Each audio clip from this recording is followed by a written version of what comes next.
improving the security, economic, and diplomatic environment in the Middle East. But they also underscored the significant threat that Iran poses to our regional partners.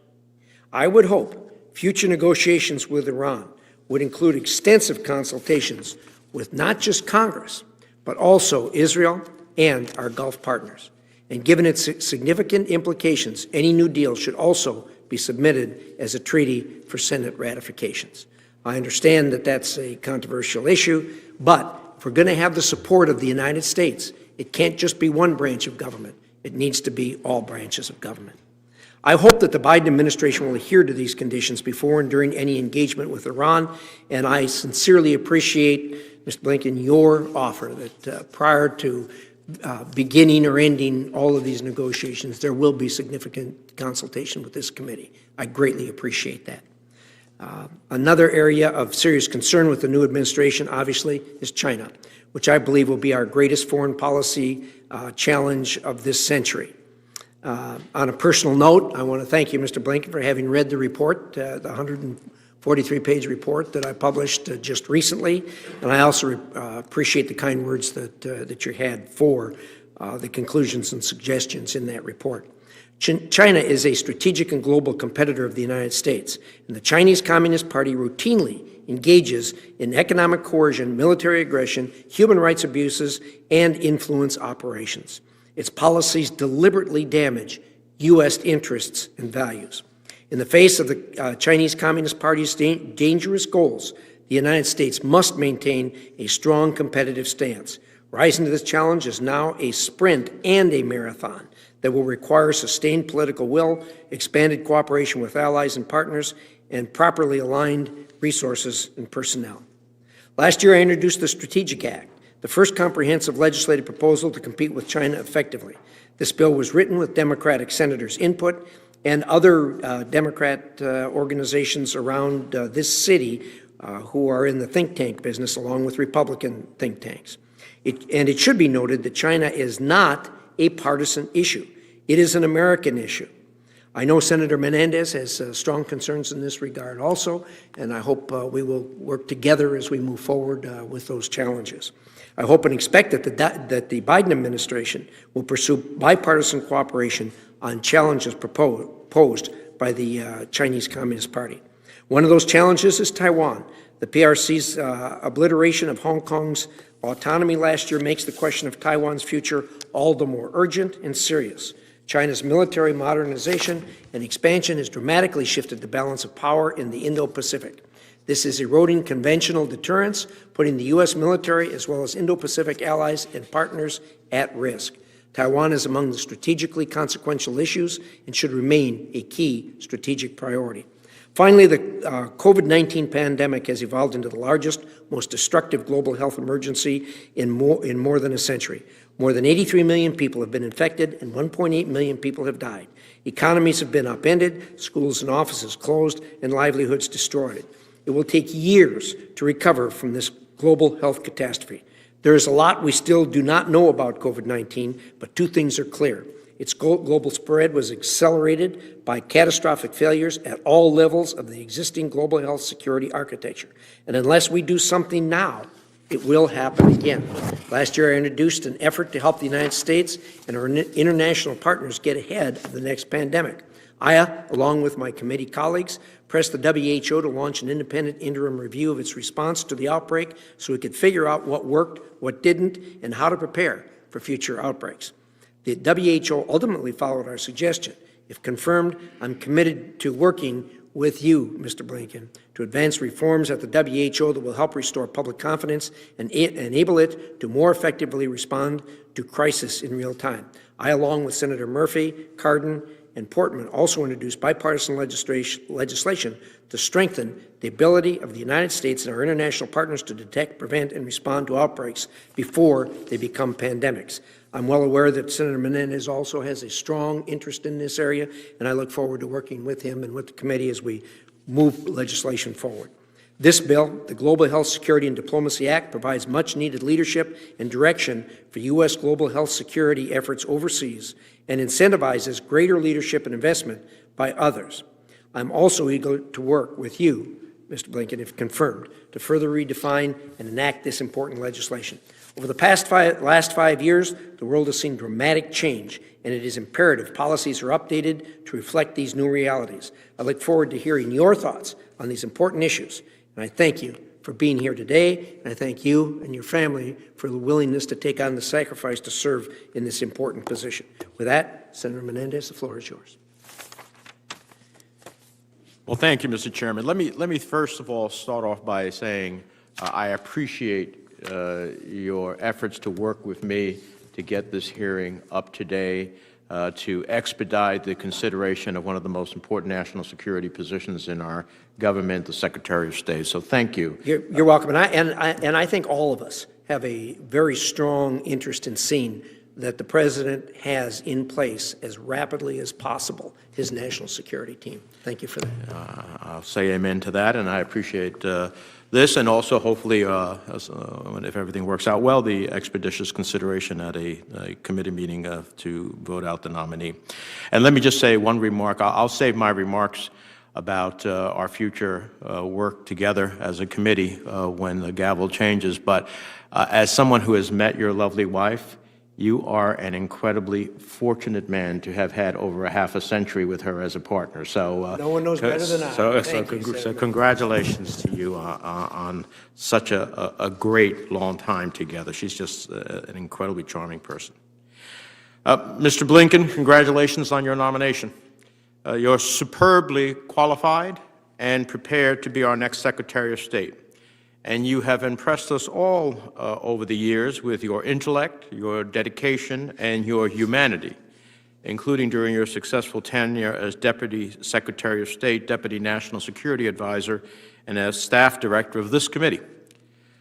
Now, while tomorrow's inauguration is a time for healing and renewal, I am nonetheless compelled to speak about the insurrection at the Capitol on January 6th. The images from that day are permanently seared in our collective conscience. Terrorists defiling the Capitol with Confederate flags and Nazi images, seeking to take hostage or perhaps kill our democratically elected leaders, savagely beating police officers. And in that respect, my heart goes out to the family of New Jersey native and Capitol Police Officer Brian Sicknick, who succumbed to those injuries, and the family of Capitol Police Officer Howard Libengood, as well as dozens of other officers injured in the attack. This attack on the very foundation of our democracy delivered a tragic reminder that our ability to project power abroad is inextricably linked to the health and strength of our democracy. This does not mean that we cannot talk about the importance of democracy abroad, no, but rather we must show that senators and all other leaders in this country have a duty to stand up for democracy, for the Constitution, for the rule of law. There can be no exceptions. And I expect that from the Biden administration, and based on my experience, I know, Mr. Blinken, you will do so in word and deed. Now, if confirmed, your task will be to repair and restore America's place in the world. You'll face complex challenges all over the globe. The world's on fire. Rebuilding alliances, restoring American leadership at international institutions, tackling problems that define our times and defy borders like climate change, migration, and COVID-19. And you will need to recenter our foreign policy around the core American values of democracy, human rights, and the rule of law. But you will need to do so thoughtfully.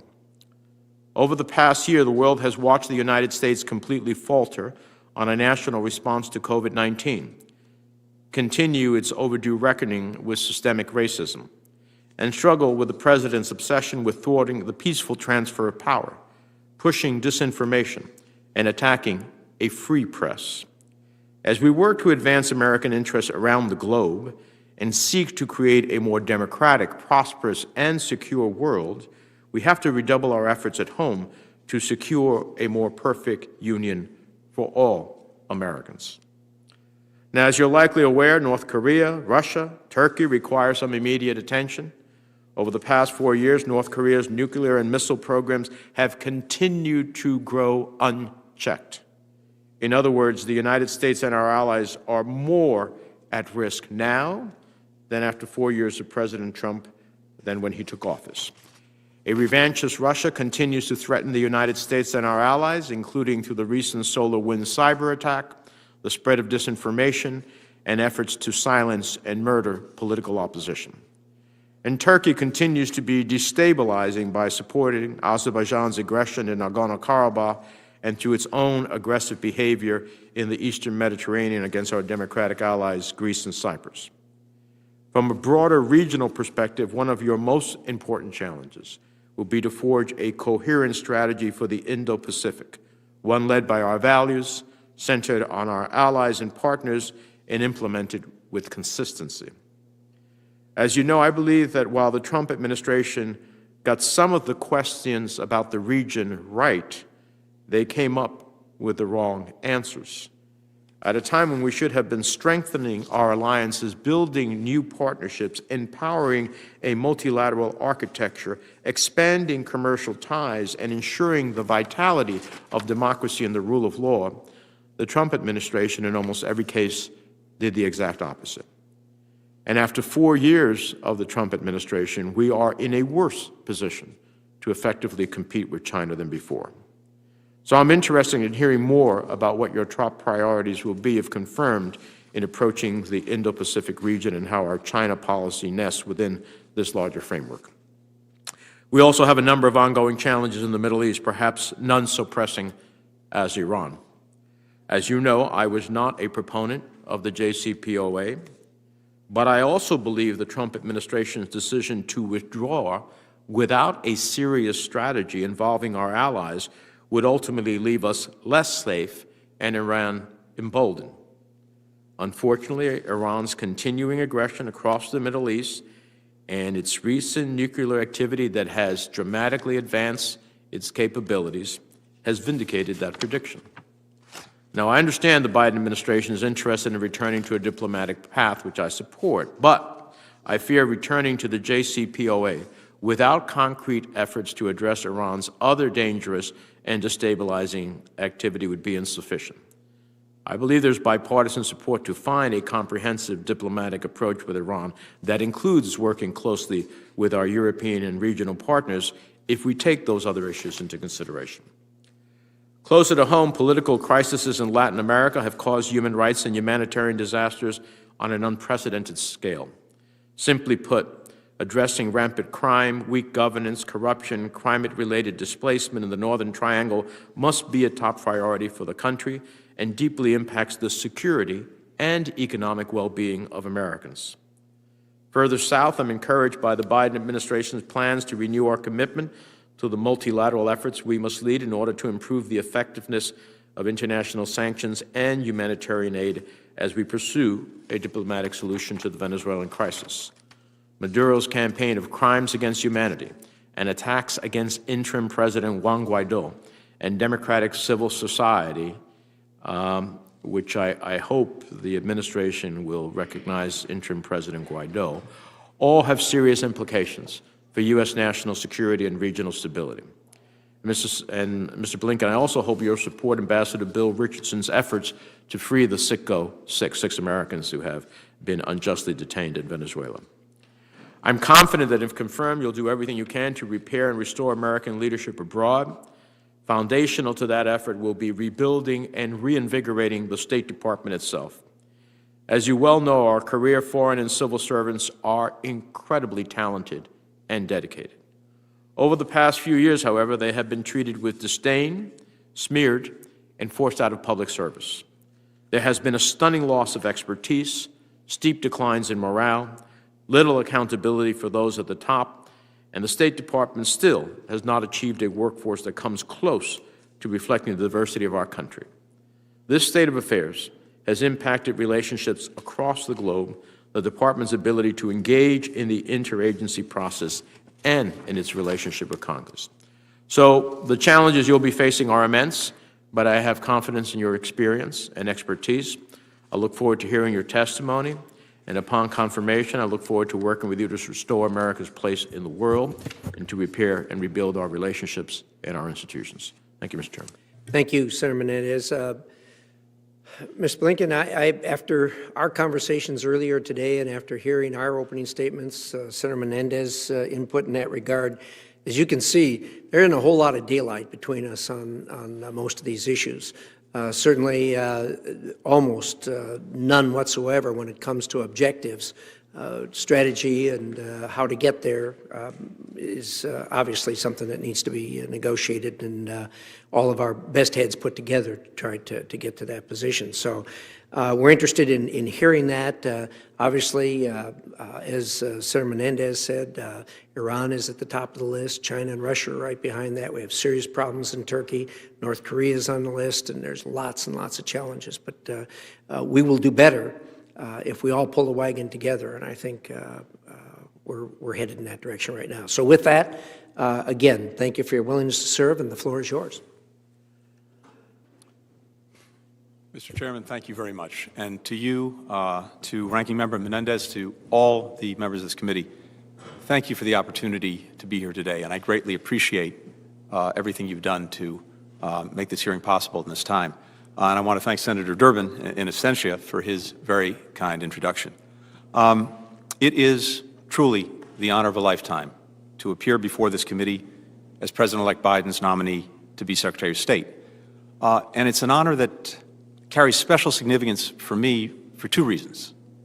First, as you've noted, I had the privilege of serving as the Democratic Staff Director of this committee for 6 years, working alongside a distinguished group of senators, including several still on the committee today, to advance American diplomacy and safeguard the interests of the American people.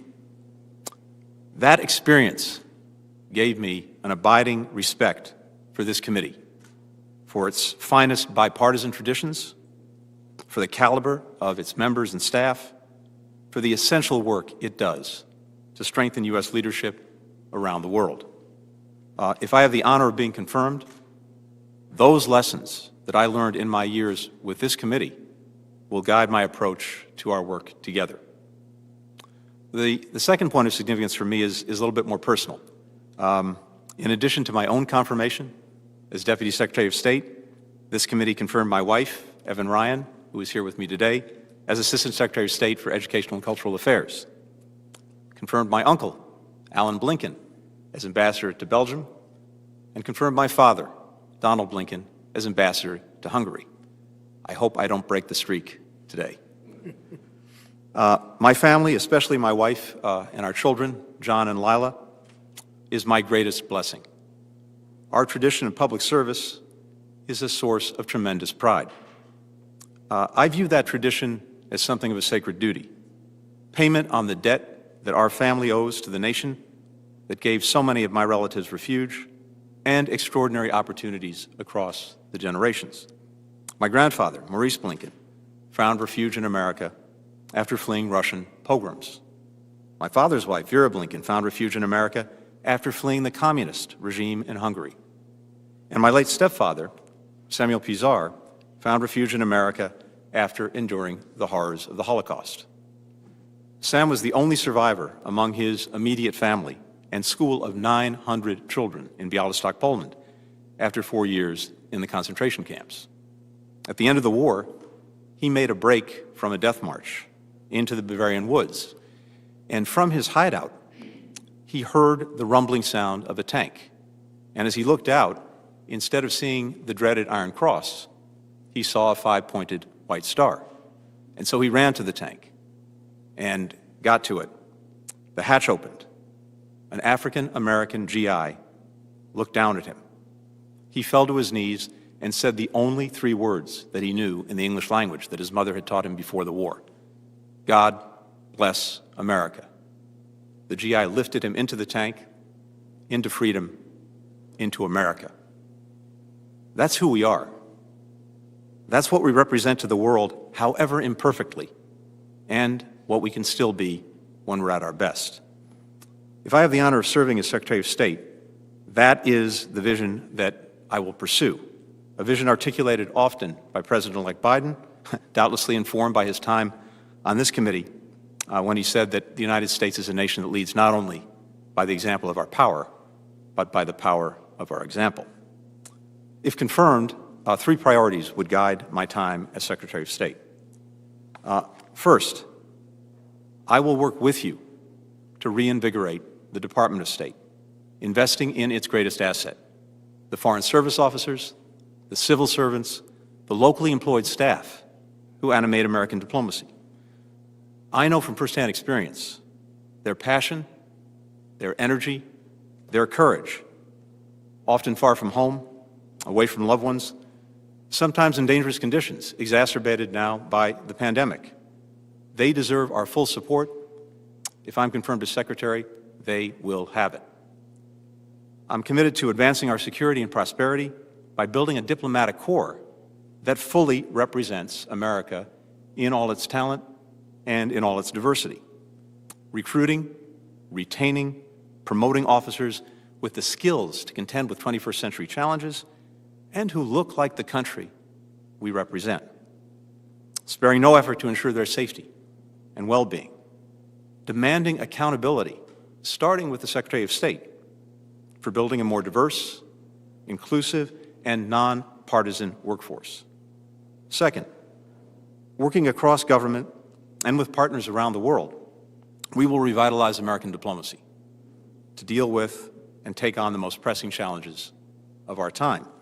We'll show up again, day in, day out, whenever and wherever Americans' prosperity and security is at stake.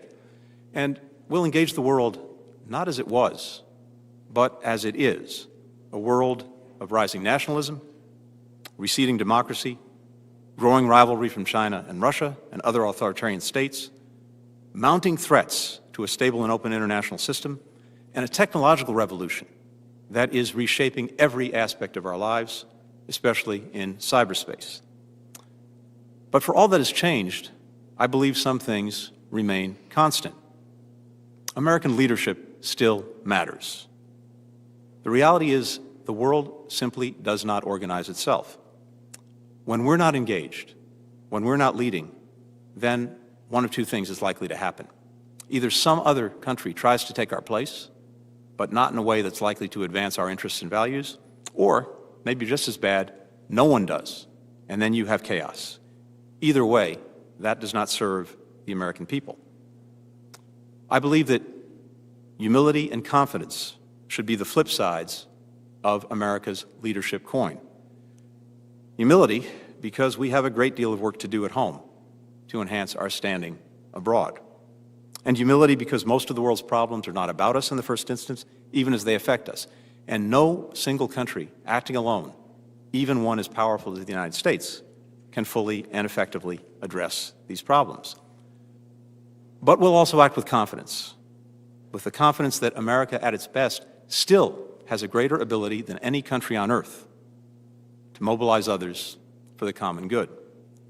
Guided by these principles, I believe we can and we will overcome the COVID crisis, the greatest shared challenge since World War II. We can outcompete China and remind the world that a government of the people, for the people, can deliver for its people. We can take on the existential threat posed by climate change. We can revitalize our core alliances, force multipliers of our influence around the world. Together, we are far better positioned to counter threats from Russia, Iran, North Korea, and to stand up for democracy and human rights. And in everything we do around the world, I believe that we can and we must ensure that our foreign policy is actually working to deliver for American working families here at home. Let me conclude, if I may, Mr. Chairman, with a word about this institution, whose resilience and determination were on full display in the aftermath of the senseless and searing violence in these halls. Both the President-elect and I believe that we have to restore Congress's traditional role as a partner in our foreign policy making. In recent years, across administrations of both parties, Congress's voice in foreign policy has been diluted and diminished. That doesn't make the executive branch stronger. It makes our country weaker. President-elect Biden believes, and I share his conviction, that no foreign policy can be sustained without the informed consent of the American people. You are the representatives of the American people. You provide that advice and consent. We can only tackle the most urgent challenges we have if we work together, and I am dedicated to doing just that. And so if I'm confirmed, my commitment is to work with each and every one of you on behalf of all Americans. Thank you for the time. Thank you for the consideration. I look forward to your questions. Thank you very much, Mr. Blinken. And of course, your words about working with us is music to our ears, and we'll be happy to be a partner with you in that regard. So with that, we'll proceed to a round of questions, 10 minutes per senator. I'm going to reserve my time, and I'm going to yield to Senator Menendez. Well, thank you, Mr. Chairman. Mr. Blinken, thank you for your statement. During our meeting yesterday, we discussed the department will need to repair and rebuild its relationship with this committee. I think it's after 28 years of doing public foreign policy in the House and the Senate, I've never seen a moment like this in terms of our relationship with the State Department. And having heard your opening statement, I'm confident you understand the importance of a constructive relationship between the Department and Congress. So I just have a few quick questions. I've always asked this of every Secretary of State nominee. I'd like to ask you, if you can answer yes or no, I'd appreciate it. Do you agree that the State Department is accountable to Congress and the American people? Yes. Do you commit that the Department will keep this committee fully and currently informed on the Department's activities? I do. Do you understand and agree that a constructive relationship between the Department and this committee requires meaningful engagement and consultation with the committee while policies are being developed, not after the fact? And can you commit to ensuring that type of meaningful engagement? Yes, I do, and I can. Thank you very much. Let me turn to Iran. This is going to be one of the most difficult challenges early on because Iran has accelerated. The maximum pressure campaign did not stop it from its acceleration. We were broken away from our allies. We could not even get from our traditional allies a vote at the United Nations on continuing the arms embargo, and that is not a good recipe to counter Iran. So I think there is a will to work together in a serious diplomatic engagement with Iran, but some of our concerns about the JCPOA, obviously time has lapsed, the sunset is closer. Some of the other issues have come to the fore in terms of the JCPOA, and then you have all of Iran's other destabilizing activities. Some of us have worked, Senator Graham, a member of the committee, and I have worked along with others in thinking about how something along the lines of returning to the JCPOA, but with a commitment, a process by which the Iranians would have to deal with some of the challenges left by the JCPOA and other issues, looking at the possibility of a regional fuel bank so that not only the Iranians but those in the Gulf would be able to participate to receive nuclear fuel for domestic peaceful consumption, but not enrichment. We could diffuse a tinderbox in the region of all these countries who are looking now to enrich. Those are some ideas, not the totality of it. Can you give us a sense of where you're looking at with reference to Iran? And as part of that, are you going to proactively reach out to Congress in order to forge such a consensus that can move us together with one voice towards meeting Iran as a challenge? Thank you very much, Senator. Let me answer the last question first in terms of reaching out, and the answer is yes, absolutely, especially on a policy as challenging as the one that we have to deal with when it comes to Iran. We are much better off if we can try to work through and think through these issues together. And you have my commitment that we intend and will do that. And I look forward to the consultations and conversations that we have. When it comes to Iran, a couple of things. First, President-elect Biden is committed to the proposition that Iran will not acquire a nuclear weapon. And we share, I know, that goal across this committee. An Iran with a nuclear weapon, or on the threshold of having one, with the capacity to build one on short order, would be an Iran that is even more dangerous than it already is when it comes to all of the other malicious activities that it's engaged in, whether it is support for terrorism, whether it is fueling and feeding its proxies, whether it is destabilizing the region. An Iran with a nuclear weapon or with the threshold capacity to build one is an Iran that would act potentially with even greater impunity than it already is. So I think we have an urgent responsibility to do whatever we can to prevent Iran from acquiring a record or getting a weapon or getting close to the capacity to having the fissile material to break out on short notice. In my judgment, the JCPOA, for whatever its limitations, was succeeding on its own terms in blocking Iran's pathways to producing fissile material for a nuclear weapon on short order. It also featured, and a feature that continues, the most intrusive inspections and monitoring regime in the history of arms control. The challenge we face now is that we pulled out of the agreement. Iran is now taking steps to undo the various constraints that were imposed on it by the agreement. And so it has increased its stockpile of low-enriched uranium. It is now enriching at a higher level. It is deploying centrifuges in ways that were prohibited under the agreement. The result is, based on public reporting, the breakout time, the time it would take Iran to produce enough fissile material for one weapon, has gone from beyond a year, as it was under the JCPOA, to about 3 or 4 months, based at least on public reporting. And that potentially brings us right back to the crisis point that we were reaching before the deal was negotiated. And so the President-elect believes that if Iran comes back into compliance, we would too, but we would use that as a platform with our allies and partners who would once again be on the same side with us to seek a longer and stronger agreement, and also, as you and the Chairman have rightly pointed out, to capture these other issues, particularly with regard to missiles and Iran's destabilizing activities. That would be the objective. Having said that, I think we're a long way from there. We would have to see, once the President-elect is in office, what steps Iran actually takes and is prepared to take.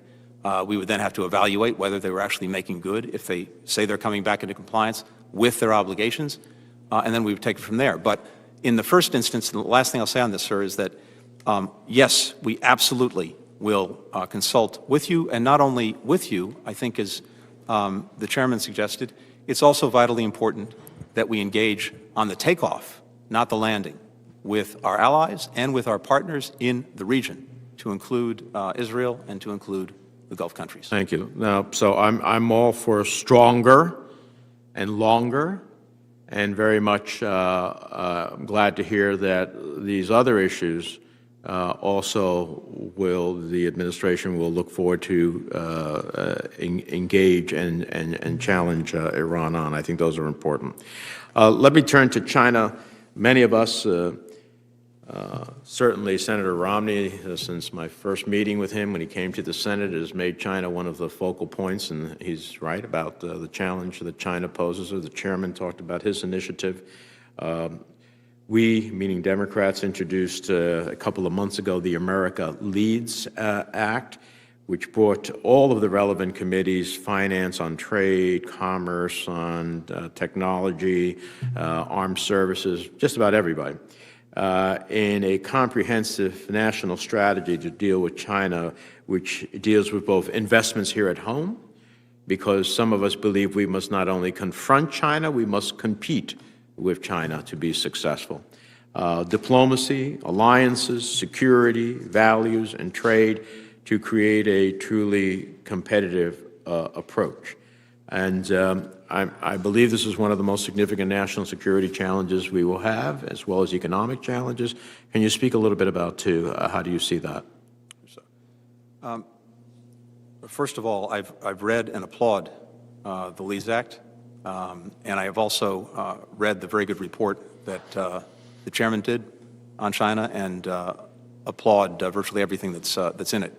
I think there's a very strong foundation there upon which to build a bipartisan policy with regard to China.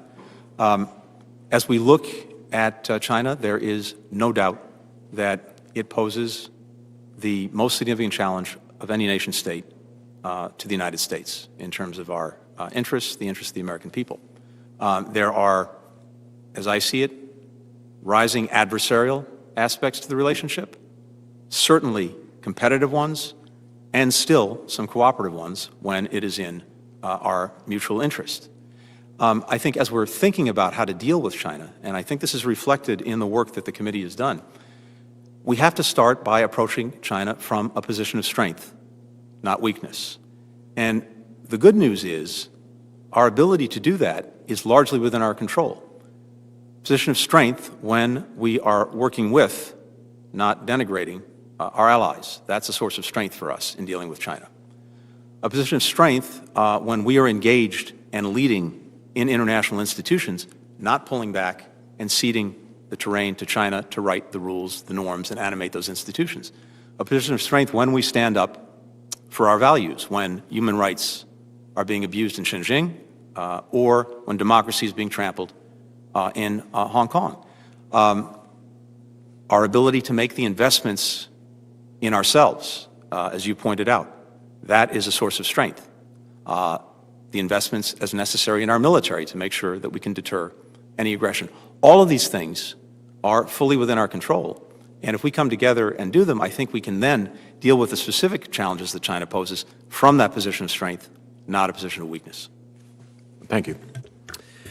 Thank you, Senator Menendez. Senator Johnson. Thank you, Mr. Chairman. Mr. Blinken, welcome. Let me start out by saying I got a phone call from a former contact in the Obama-Biden administration. I won't name the individual because I don't want to get that person in trouble. But it was a very welcome phone call. I think to summarize it, it started out saying that we're really in an unsustainable position in this country. We're so grossly divided. And particularly in areas of foreign policy, I mean, the standard saying is politics ought to end at the water's edge. I hope that can be true. I don't think it ever has been completely true, but I think there are some really good areas of agreement.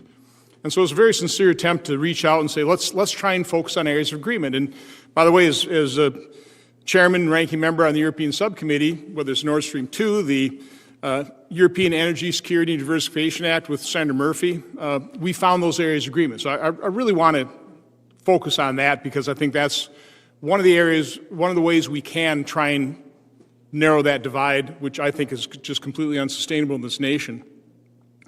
I think one of the areas I think we can all agree on is the world is a very dangerous and complicated place. And there's just no doubt about it. There's not a whole lot of black and white. There is black and white, but there's a lot of gray areas. And how you address, whether it's Iran or North Korea or China or Russia, these are difficult situations. So I have no doubt that you have just a wealth of knowledge, as did Secretary Kerry. I think there's a difference between knowledge, though, and judgment. And so, in all sincerity, I just really want to talk to you about judgment. And again, I know you take a look at the Trump administration and it's like all bad. I don't think that's true. And so let me start out what I think are foreign policy accomplishments and whether or not you agree. First of all, we did get our NATO partners to invest more in NATO. And that's a good thing, right? Do you have any reservations about that? I do not. I think the peace or the agreements between Israel and Bahrain and UAE and Sudan and Morocco, those are good things. You're going to want to build on that, correct? I very much agree.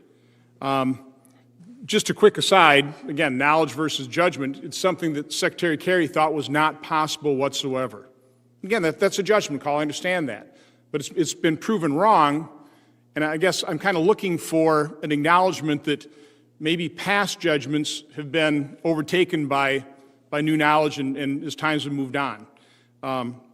One thing pretty near and dear in my heart is the economic agreement between Kosovo and Serbia.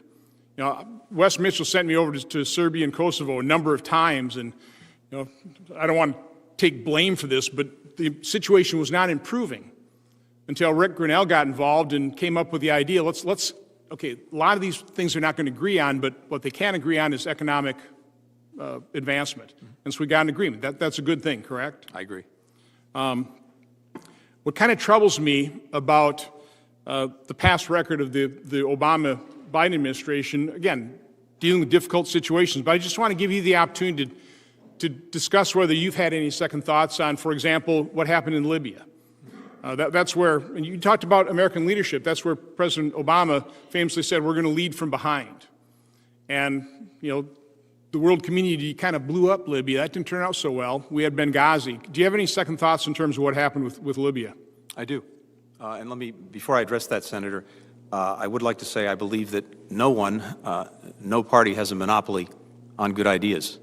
And I hope that working together, we can pool all the good ideas from both sides of the aisle to try to advance the security and well-being of the American people abroad. I welcome doing that. Second, and very quickly, I think there are a number of things from where I sat that the Trump administration did beyond our borders that I would applaud. You mentioned a couple of them. The Abraham Accords, absolutely. Now, there's certain commitments that may have been made in the context of getting those countries to normalize relations with Israel that I think we should take a hard look at, and I imagine the committee feels the same way. But the work that was done to push forward on normalization with Israel, I applaud. It makes Israel safer. It makes the region safer. It's a good thing. And yes, I would hope that we could build on that as well. You mentioned the work on Kosovo and Serbia. I applaud that as well. The president-elect, as you know, spent a lot of time on those countries in the past, and I think he shares your conviction that there are things we can do to help move Kosovo forward and also hopefully move Serbia forward. And certainly, getting our NATO allies to invest more is a good thing. I think that's shared across administrations and across parties. And finally, let me just say that I also believe that President Trump was right in taking a tougher approach to China. I disagree very much with the way that he went about it in a number of areas, but the basic principle was the right one, and I think that's actually helpful to our foreign policy. No, I think President Trump opened everybody's eyes in terms of China's malign intent. But again, I want to kind of quickly go through Libya, Syria, sure. Not providing lethal defensive weaponry to Ukraine. Are those things you've given second thoughts to? Yes. With regard to Libya, here was the situation we faced. We had Muammar Gaddafi saying that he was going to slaughter like rats those opposing him, including all of the inhabitants of Benghazi. And we faced what looked like the potential for a mass atrocity that was heading our way. And what was unique about the moment was the United Nations supported doing something about it, the Security Council, the partners and allies in the region did, and our allies in Europe did too. Having said that, and so I think the good news from where I sat, and I supported that effort. In fact, I think it's been written about. I was the President-elect's National Security Advisor at the time, and he did not agree with that course of action. And so, but we had the kind of relationship where I was able to say what I thought, and as you noted, we intervened. Here's what I think we misjudged. First, we didn't fully appreciate the fact that one of the things Gaddafi had done over the years was to make sure that there was no possible rival to his power. And as a result, there was no effective bureaucracy, no effective administration in Libya with which to work when he was gone. That made things much more challenging than I think we understood. Okay, so again, because I want to step, so basically there was no plan afterwards. That's a lesson you've learned. I think there was a plan that ran into some reality that unfortunately the result has been that there's been more space in Libya for extremist groups who filled some of the vacuum left by Gaddafi.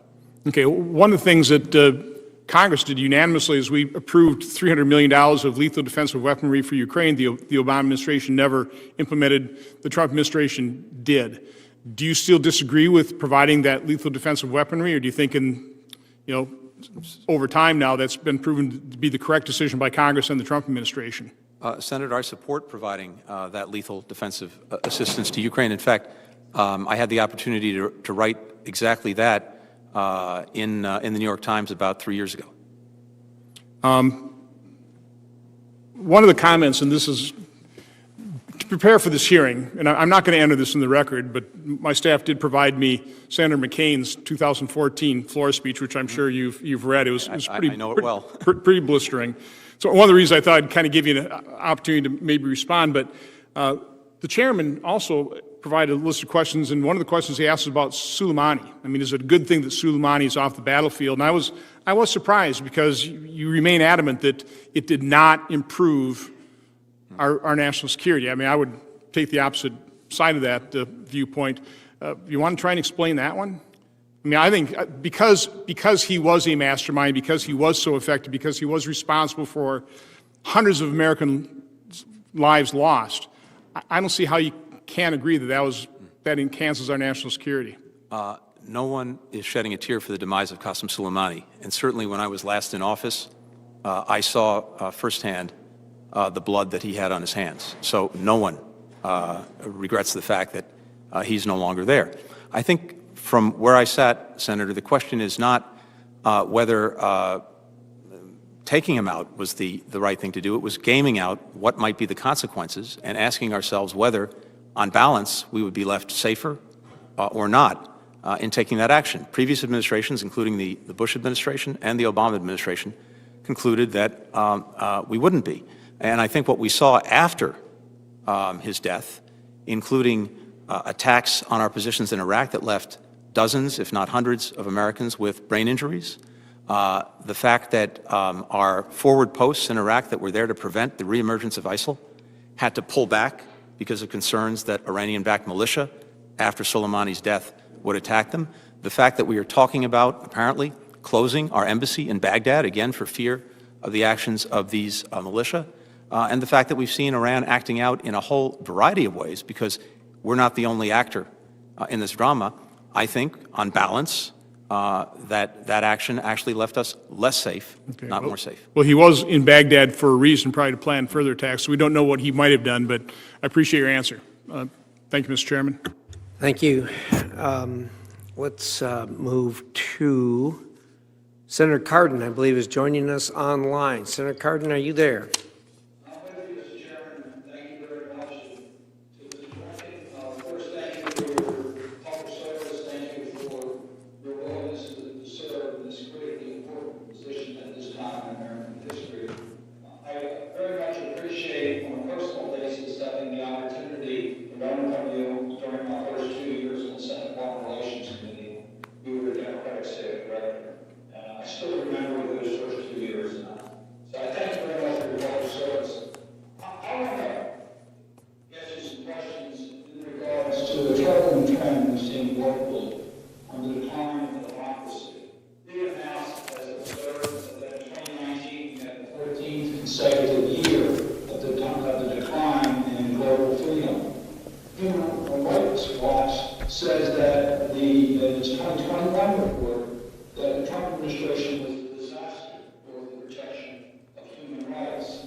So my question to you is whether you are prepared to make the preservation of democracy for the government's human rights and corruption a priority, a top priority within the State Department, which requires the use of resources devoted to protecting democracy, whether it's at USAID or whether it's the resources in our missions and needs of our countries that will be made a priority to help preserve democracies around the world and the protection of human rights and anti-corruption activities. Senator, first of all, it's good to see you. And the short answer is yes, absolutely.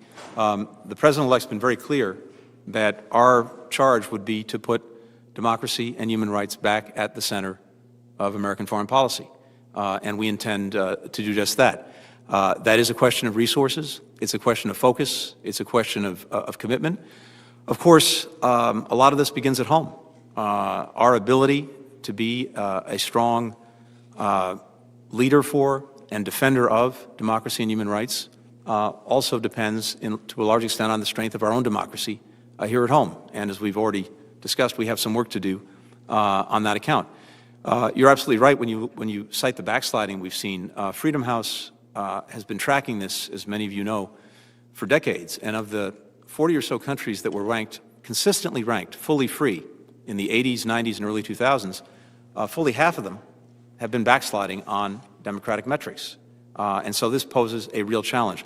One of the goals that the President-elect has set for us is to try to convene a summit of democracies within the first year of his administration, to bring democratic countries together, to think together, both about some of the challenges that we face at home that are common to democracies, including rising populism, but also to think about a common agenda as we're dealing with the work of defending and advancing democracy around the world, to include combating corruption, to include standing up more effectively for human rights, to include having a united voice in calling out abuses of democracy or abuses of human rights. This is something that I hope we'll be able to put together toward the end of this year, and something that we would very much welcome the participation of members of Congress, and particularly members of this committee. Thank you for that. I would also urge you to be as aggressive as you can with the budget director as to resources being devoted to democracy, because it's been a very small slice of USAID's budget, and just in the mission support is not as strong as I think it should be. I'm going to talk about one of the tools that has gotten the most international attention, that is the Magnitsky sanctions. It was interesting that it's been reported that was the first issue brought up by Mr. Putin when he met with President Trump. Are you committed to working with us to strengthen the Magnitsky global sanction regime to go against those actors that are not held accountable in their own states for gross violations of human rights and corruption? Yes, I am. And I should just add that I think this has been a great achievement, Senator, of yours and of this committee. We've gone from Magnitsky to global Magnitsky to different countries now adopting their own Magnitsky-like laws, and now just recently the European Union. So I think this has been a tremendous success story in actually bringing the democratic countries of the world together and giving them an effective tool to actually push back against abuses of democracy and human rights. In regards to Magnitsky, to deal with the sunset that's provided in the statute currently, to remove that, but also to strengthen some of the areas. There are ways that we can strengthen the global Magnitsky through the State Department, getting more countries to adopt global Magnitsky statutes, to make sure they're comprehensive, include corruption, and to make sure you have adequate staffing so that you can implement the law fully. I would also recommend that you follow the leads given to us by NGOs that in many cases have information that otherwise would not be made available to us to hold abusers accountable. I think these are all suggestions that could help strengthen the Magnitsky statute and our messages against international human rights violators. Yep. I want to mention one other area where I think we can make tremendous progress during your tenure, and that is on anti-corruption. We've all acknowledged that corruption is a national security threat. Corruption exists in every country, but unless you have a plan to deal with corruption, it becomes very corrosive to the underlying fabric of any democratic society. So I've introduced legislation with Senator Young that we use the model of the trafficking in persons that we do, where we evaluate every country in the world, including the United States, as to how well they're dealing with ridding trafficking of humans. We set up a similar regime for corruption, where we identify the problems we have in countries with corruption and put them on a tier rating of consequences. I've talked to the Biden transition team about this. This is legislation that did pass our committee and passed the Senate in the last Congress. It was not enacted into law. Will you work with us so that we can have a very strong position in making it clear that every country can do better with fighting corruption, but there are certain standards that need to be met? Yes, absolutely. I'd welcome that if confirmed. And beyond that, we want to elevate the work in combating corruption at the State Department. That's something I'd welcome talking to you about. Thank you. Cover, if I might, your strategies in regards to the U.S.-Israel relations. We know that there has been strong support for the special relationship between Israel and the United States. We know that we need to maintain America's leadership in regards to that relationship, because Israel has been marginalized in so many places and so many organizations around the world. You already mentioned the Abraham Accords. How do you intend to try to get back on track the Israel-Palestinian negotiations, where we know the only way for lasting peace in the Middle East is two states living side by side in peace, a Jewish state and a Palestinian state? Thank you, Senator. First, let me start with this very basic proposition, which is that our commitment to Israel's security is sacrosanct. And this is something that the President-elect feels very strongly. His very first trip, when he was a member of this committee, as a senator, his first foreign trip was to Israel. He met with a prime minister by the name of Golda Meir. She had a young aide by the name of Yitzhak Rabin, and he has worked with every Israeli prime minister since then. And so the foundation of our relationship is support for Israel's security. Having said that, the President-elect believes, and I share this conviction, that the best way and maybe the only way to ensure Israel's future as a Jewish democratic state and to give the Palestinians the state to which they are entitled is through the so-called two-state solution, obviously a solution that is very challenged at this moment. I think realistically, it's hard to see near-term prospects for moving forward on that. In the first instance, what would be important is to make sure that neither party takes steps that make the already difficult proposition even more challenging, and certainly avoids unilateral actions that makes that more challenging. And then hopefully to start working to slowly build some confidence on both sides that create an environment in which we might once again be able to help advance a solution to the Israel and Palestinian relationship. Thank you, and of course, yes. Strong support in Congress, as you've seen by our actions, and I do think Congress working with the administration, we should be able to advance the process. One last question dealing with Central America. You talked about corruption.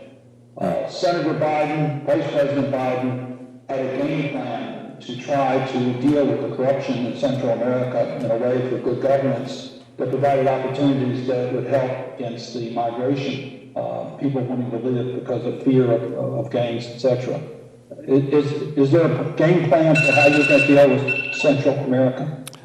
There is, and I think, as you rightly point out, at the end of the Obama-Biden administration, toward the end, then Vice President Biden worked very closely with Congress, with this committee, to develop a plan to deal with the challenges posed by the systemic and endemic problems in the Northern Triangle countries, in Honduras and Guatemala and El Salvador. And these drivers, of course, were the primary drivers of migration crisis that continues to challenge us to this very day.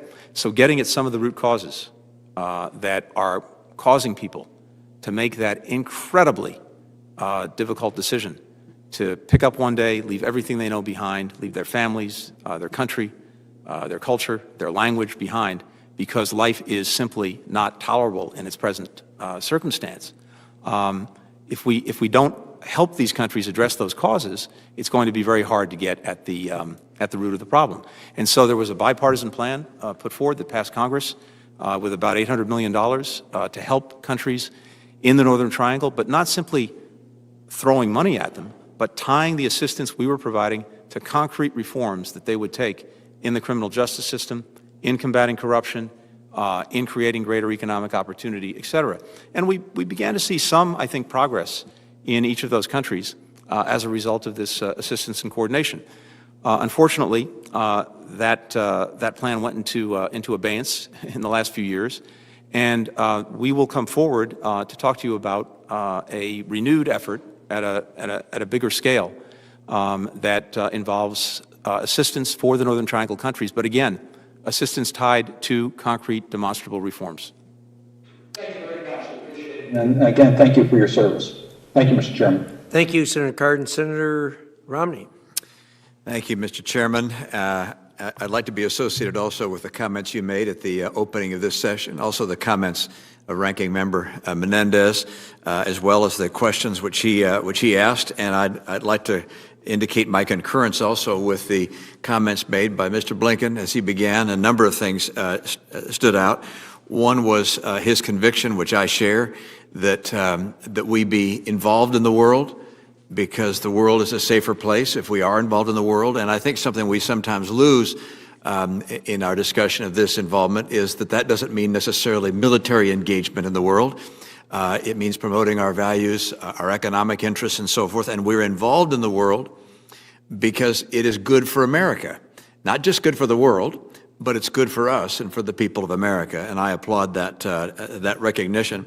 I want to begin with some thoughts about China and think for the committee as well as for the American public that's watching this. If you'd perhaps describe for us what China has described as their ambition over this century, what they intend to achieve, and how the world would be different if they were successful in doing so.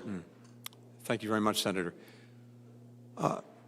China had a policy for decades of, as they described it, hiding their hand and biding their time in terms of asserting their interests beyond China's borders, leaving aside what they were doing within their borders. And I think what we've seen in recent years, particularly since the rise of Xi Jinping as the leader, has been that the hiding and biding has gone away, and they are much more assertive in making clear that they seek to become, in effect, the leading country in the world, the country that sets the norms, that sets the standards, and to put forward a model that they hope other countries and people will ascribe to. And, Senator, my own conviction is that there are many very apparent weaknesses that China continues to try to hide when it comes to projecting its model. But in the absence of an alternative, they may do better than we think. And so I think our obligation is to demonstrate that the vision that we have, the policies we pursue, and the way we do it is much more effective in actually delivering for our people, as well as for people around the world, to make sure that our model is the one that carries the day. If we're pulling back from the world, if we're pulling back from the institutions, if we're pulling back from playing that lead role in shaping the rules and the norms, that gives them a free field to redefine the century more on their terms than on ours. One of the ways, this is just one example, but I think one of the ways we see this acutely is there's an increasing divide between what you might call techno-democracies, that is, technologically sophisticated countries that are also democracies, and techno-autocracies like China. And whether the techno-democracies or the techno-autocracies are the ones that get to define how technology is used, the technology that dominates all of our lives, I think is going to go a long way towards shaping the next decades. We have a very strong interest in making sure that the techno-democracies come together more effectively so that we are the ones who are doing the shaping of those norms and rules. And to the extent technology can be infused with values, that these are more our values than theirs. But there is no doubt that I think China would like to recapture its extraordinary past, but to do so in a way that is potentially and very practically, as we're seeing already, inimical to our own values and our own interests. Yeah, I think my own view is that their ambition is to become the geopolitical leader of the world, as well as the economic leader of the world, the military leader of the world, and ultimately to impose their authoritarian views in such a way that would put in great risk the freedom and liberty of people here and around the world. How does Taiwan and our commitments to Taiwan figure in your thinking with regards to our interests in the region? There's been a strong and long bipartisan commitment to Taiwan, the Taiwan Relations Act, also the communiques with China. And part of that commitment is making sure that Taiwan have the ability to defend itself against aggression. And that is a commitment that will absolutely endure in a Biden administration. We will make sure that Taiwan has the ability to do that. I'd also like to see Taiwan playing a greater role around the world, including in international organizations. When those organizations don't require the status of a country to be a member, they should become members. When it does, there are other ways that they can participate. And I think our own engagement with Taiwan should be looked at. And indeed, that's being done, as you know. Some regulations were promulgated by the outgoing Secretary of State. We're going to take a hard look at those pursuant to the Taiwan Assurance Act, and we will look at that. I had the opportunity, Senator, when President Tsai was running for office, to actually receive her as a candidate at the State Department when I was last there. I spoke to her a number of times when she became president, and I was Deputy Secretary of State. But the commitment to Taiwan is something that we hold to very strongly. India has perhaps begun to see China in a new light, not only because of the border dispute, which led to the death of many Indian military individuals. They've indicated an openness to work with us with actually in military preparations as well and war games. How can we strengthen our ties with India and strengthen their resolve to defend democratic interests in the region? I think India has been very much a bipartisan success story over successive administrations. It started with, toward the end of the Clinton administration, after the nuclear tests, when relations were put back on a better footing. Under President Bush, we secured a peaceful nuclear cooperation agreement with India. Then Senator Biden led the efforts at this committee to get that through Congress. And then I think during the Obama administration, we deepened cooperation with India, particularly in the defense procurement area, also on information sharing. And I think the Trump administration has carried that forward, including with this concept of an Indo-Pacific, and to make sure that we were working with India so that no country in the region, including China, could challenge its sovereignty, and also working with it on concerns that we share about terrorism. So I think there are many ways in which we can deepen that cooperation to pursue the path that successive administrations have put us on. One area I think that has a lot of promise and maybe even necessity is actually climate. At the current rate things are going, India is poised over the next 2 or 3 decades to catch up to China in terms of the emissions that it produces. At the same time, as you know, Prime Minister Modi has been a very strong advocate for looking at renewable energy and different technologies. I think there's a very strong potential for our countries to work together in that area. Thank you. That does raise the question of what it's going to be like to serve in an administration where former Secretary Kerry is going to be working with you. I hope that you're never tempted to give in your strategy with regards to China in order to obtain a climate advantage that Secretary Kerry might be promoting. So your State Department commitment to confront China, I think, is a great significance and hopefully the priority. Let me turn to another topic, which was raised by Senator Johnson appropriately, which is a number of accomplishments of the Trump administration shouldn't be lost, and in the foreign policy arena. One of those that is perhaps questionable by members in this committee relates to the JCPOA with regards to Iran. I, like Senator Menendez, was not supportive of the JCPOA and wrote a column suggesting that it was a mistake to enter into. My concern was that it allowed Iran to eventually have a nuclear weapon, or have the capacity to have a nuclear weapon. And my view was that an agreement should only be reached if it prevented Iran forever from having a nuclear weapon. And I would only suggest that before the administration takes a posture with regards to the JCPOA, that there be a very careful review of intelligence to determine just what the state is of Iran right now with regards to the health of its leaders, with regards to the fragility of its economy, because there may well be a potential to take a more aggressive stance than might have been anticipated, and hope that you will give due consideration to not just reversing policies of the prior administration, but perhaps taking advantage of some things done by the prior administration that may prevent an opportunity that we might otherwise not be able to recognize. I welcome having the opportunity to do that, to plunge into the intelligence if confirmed, and then also to working on that with you and other members of this committee. Thank you, Mr. Blinken. Senator Shaheen. Thank you, Mr. Chairman. And Mr. Blinken, thank you for being willing to consider being nominated to this important post at this critical time and for being here today.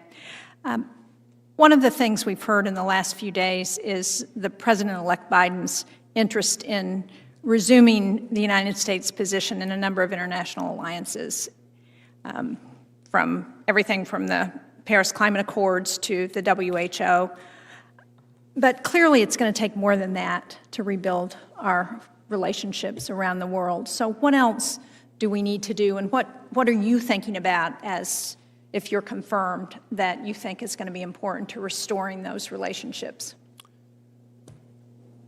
Senator, I think we have and several members of the committee have already alluded to this, we do have a big task ahead of us in restoring, revitalizing those relationships. I do think it starts, to use a colloquial term, with showing up again, with being present, with having our diplomats engaged in the painstaking, sometimes not very glamorous, hard work of day in, day out diplomacy, and being in the room, not pulling back from it. And I know sometimes that sounds trite, but I just think that we are so much better off, even in institutions and organizations that are clearly imperfect and need reform. We're, as a general rule, much better off being at the table than being outside the room if we're going to try to influence those institutions and organizations and move them in a better direction. So I think you will see in a Biden administration that kind of engagement, that kind of leadership. I think it's also fair to say that some of our allies and partners question the sustainability of our commitments based on the experience of of recent years. And that's going to be a hard hill to climb, and they're going to have to make their own calculations about that. But I think it comes down to this. One is, and maybe this is an obligation that I think all of us share who are in this line of work. Part of our challenge, I think, is to connect what all of us are doing to the lives of the American people. Because if we want to have their support for American leadership, American engagement in the world, we have to demonstrate that it is actually making an improvement in their lives or preventing something bad from happening. And I think COVID-19, to some extent, has maybe brought that home as nothing else has in recent years, going back to 9/11. But there's so many other areas where what we're doing around the world connects directly to the lives that our fellow citizens are leading, and I think we need to make those connections.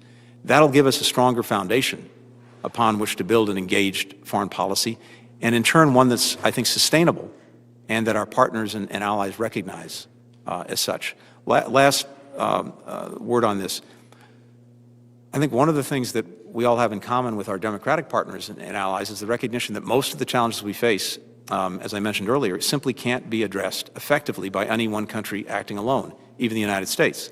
And so whether it's a global pandemic, whether it is a changing climate, whether it's the spread of bad weapons, you name it, all of these things demand international cooperation and coordination. And I believe that if we're stepping up and playing the role that we played in the past, but focused on the problems of today and tomorrow, we'll actually get a receptive audience to work with us.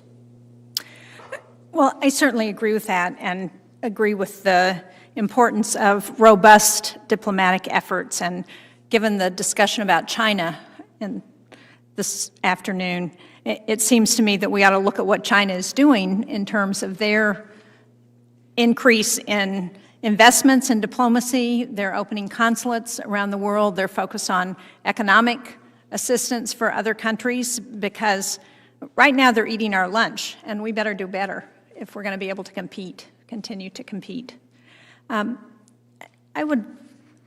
When you and I had the opportunity to talk a couple of weeks ago, which I very much appreciated, but one of the things we talked about were the attacks on our diplomatic personnel in Cuba and China and some other locations. And I and a number of other senators have continuously asked the State Department and Secretary Pompeo to provide information about those attacks, about what caused them, about our response to them, to make sure that our personnel are all treated fairly.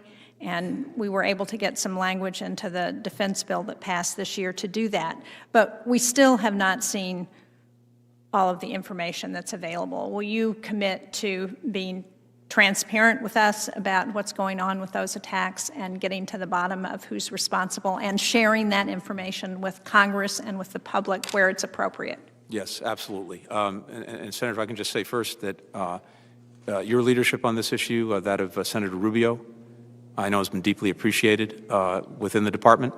I had some opportunity to get briefed on a few issues during this transition and nomination period, and one of the ones I asked for immediately was to get everything we knew about the so-called Havana syndrome and these attacks. And so I've read the reports. I was briefed on it. I welcome an opportunity to come and, if confirmed, to talk to all of you about it. Priority is making sure that our diplomats are safe and secure, but also that we find out who's responsible if a state actor or others are responsible, having accountability and making sure that we put the protections in place so that our folks are safe and secure. Would welcome working with the committee on that. Good. I hope, Senators Risch and Menendez, that we can make that happen with this committee in the next month or so. Another topic we talked about briefly was the importance of ensuring that women are part of our foreign policy agenda. And I'm very proud to have worked on legislation to try and include women at the table when we're negotiating conflicts and to ensure that they're part of those efforts, because the data shows us that when that's the case, those kinds of peace negotiations have a 35% chance of lasting 15 years or longer. 35% better chance of lasting 15 years or longer. So it's something that makes sense. And I would hope, again, that the State Department would take more robust effort to be engaged in that. The Defense Department has, I think, been more proactive in that, and I hope that the state will join in those efforts in the coming year. But one of the areas where it's clearly an issue is in Afghanistan, and we have not gotten any commitment from the Taliban on the role of women in any future Afghan state post peace talks. So I wonder if you could talk about what you think we should be saying to the Taliban. First, Senator, I couldn't agree more with the larger point you were making, and that is very much a lens that we would intend to put on our foreign policy and on the work of the State Department. And again, would welcome the opportunity to work with you on that. When it comes to Afghanistan, we have a real challenge there, to state the obvious. First, yes, we want to end this so-called forever war. We want to bring our forces home. We want to retain some capacity to deal with any resurgence of terrorism, which is what brought us there in the first place. And we have to look carefully at what has actually been negotiated. I haven't been privy to it yet, particularly with regard to the agreement that was reached in the first instance between the United States and the Taliban, to understand fully what commitments were made or not made by the Taliban, and then to see where they get in their negotiations with the government of Afghanistan. I don't believe that any outcome that they might achieve, the government of Afghanistan and the Taliban, is sustainable without protecting the gains that have been made by women and girls in Afghanistan over the last 20 years when it comes to access to education, to health care, to employment. And so I think we have a strong interest, if that agreement is actually, if there is an agreement, if it's going to hold up, to do what we can to make sure that those rights are preserved. But I would acknowledge to you I don't think that's going to be easy, but we will work on it. Yeah, no, I appreciate that, and I intend to ask General Austin the same question at his hearing this afternoon. Can you finally, I know I'm almost out of time, but can you talk about what our response to Putin's taken into custody Mr. Navalny should be, and how we continue to put pressure on Russia? It is extraordinary how frightened Vladimir Putin seems to be of one man. I think that speaks volumes. And Mr. Navalny is a voice, I think, for millions and millions and millions of Russians, and their voice needs to be heard in Russia. And the attempts to silence that voice by silencing Mr. Navalny is something that we strongly condemn, and we've spoken to it, and will continue to do so. I would say more broadly, and this is probably a subject for ongoing conversation, we've talked about a number of challenges. The challenge posed by Russia across a whole series of fronts is also one that is urgent. I have to say that I think members of this committee, particularly Senator Romney, have been very prescient when it comes to the challenge posed to us by Russia. There's a lot to be discussed and talked about there, but this is very high on the agenda for an incoming administration. Thank you. Thank you, Mr. Chairman. Thank you, Senator Shaheen. Senator Rubio. Thank you, Mr. Blinken, for being here. Thanks for your willingness to step back in and serve our country. We always should appreciate that for anyone who's willing to step up and do it. Obviously, everyone's asking about all the different parts of the world. I care about a lot of them, so I'm going to focus, if I can, on the Western Hemisphere for a moment. Two specific things. The first is, as you're well aware, in Cuba, there is a very small but not real large or substantial small private businesses. The bulk of the economic activity in that country is controlled by a holding company named Gaesa, which controls basically anything that makes money. And they've actually, anytime they figure out something might make money, they pull it into that. Gaesa is controlled by the Cuban military and military officials. And the current administration, the Trump administration, put in place a policy that prohibits financial transactions with any of those companies that are controlled by that holding company owned by the Cuban military. And so, theoretically, if the Cuban government would allow it, an independent Cuban can open up a restaurant, a hotel, or business and interact and have transactions, but not a company controlled by the Cuban military as identified through that holding company. Is that a policy that you would recommend to the Biden administration that we keep, or not? Senator, I would propose to review that very, very quickly. In terms of the objectives that you cite, that makes very good sense to me. I think the question is, and I don't know enough to form a full judgment as to whether it is in fact achieving those objectives, and are there any other costs or consequences that we might want to look at. But certainly the objective strikes me as exactly the right one. I'd welcome an opportunity, if confirmed, to actually talk to you about that. And by the way, about our approach to Cuba more broadly. On the issue of, as a matter of theory, because obviously the Cuban government we can open up whatever we want to them, but the Cuban government controls what they allow and what they don't allow.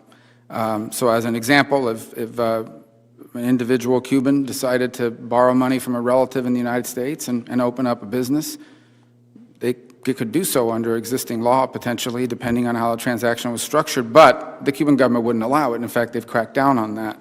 So I think we could agree, could we not, that to the extent that it involves economic independence for Cubans individuals or companies that they're allowed to start, that's one thing. But when it comes to these entities that are not state-controlled entities, they're oligarchs that control it, basically one individual, largely because they want to be not just a politically totalitarian state, but also an economic totalitarian state, that it would further the national interest of the United States to encourage more economic independence for the individual and less dependence on the state that gives them all this leverage over them. So I do sincerely hope that just because these were Trump policies, and I'm not claiming that that's what you're saying, that we don't just throw the whole thing out and say, let's go back into the Obama policy, that even some of the architects of it have since conceded could have been structured a little differently because they were unilateral and didn't lead to some of the results we thought.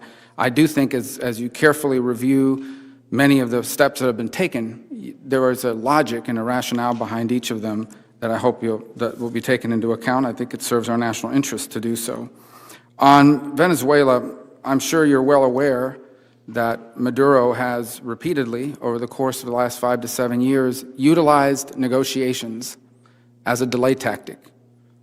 It's so egregious that even the Vatican says we're not having any more negotiations. In fact, in a very strongly worded letter from the Pope to him said, you remember the last time we met, I'm paraphrasing, remember the last time we met, you agreed to things, you never did any of them, there's no purpose in meeting anymore. Effort after effort to negotiate with Maduro's regime for whatever have all resulted in nothing. He uses it to buy time and to delay, and he uses it to divide the opposition. And unfortunately, multiple players have fallen into that trap. The reality of it is that he will agree to all sorts of short-term reversible things, release a political prisoner or what have you. But at the end of the day, he's not ever going to agree to free and fair elections because he can't win them. Is it your view that that our stance towards Venezuela should change in essence, that we should no longer recognize Juan Guaido and enter into negotiations with Maduro? No, it is not. I very much agree with you, Senator, first of all, with regard to a number of the steps that were taken toward Venezuela in recent years, including recognizing Mr. Guaido, recognizing the National Assembly as the only democratically elected institution in Venezuela, seeking to increase pressure on the regime led by a brutal dictator in Maduro, as well as to try to work with some of our allies and partners. The hard part is that for all of those efforts, which I support, we obviously have not gotten the results that we need. And one of the things I would really welcome doing, if confirmed, is to come and talk some of that through with you and with others on this committee, because we need an effective policy that can restore Venezuela to democracy, starting with free and fair elections. And how can we best advance that ball? I think there's some things that we can look at, particularly better, stronger coordination, cooperation with like-minded countries. Maybe we need to look at how we more effectively target the sanctions that we have, so that regime enablers really feel the pain of those sanctions. And certainly, I believe there's more that we need to try to do in terms of humanitarian assistance, given the tremendous suffering of the Venezuelan people, as well as helping some of the neighboring countries that have borne the brunt of refugees from Venezuela. But I'd welcome an opportunity, if confirmed, to talk to you about that. Yeah, and I would just encourage that every time we talk about issues like Venezuela, that it's important we point to the direct national interest of the United States in the matter, because I think sometimes people start to get the imagery that this is about nation building or picking sides in an internal dispute. The reason why the U.S. cares about of course, we care about democracy, we care a lot about human rights, but there is a direct national interest to the United States involved.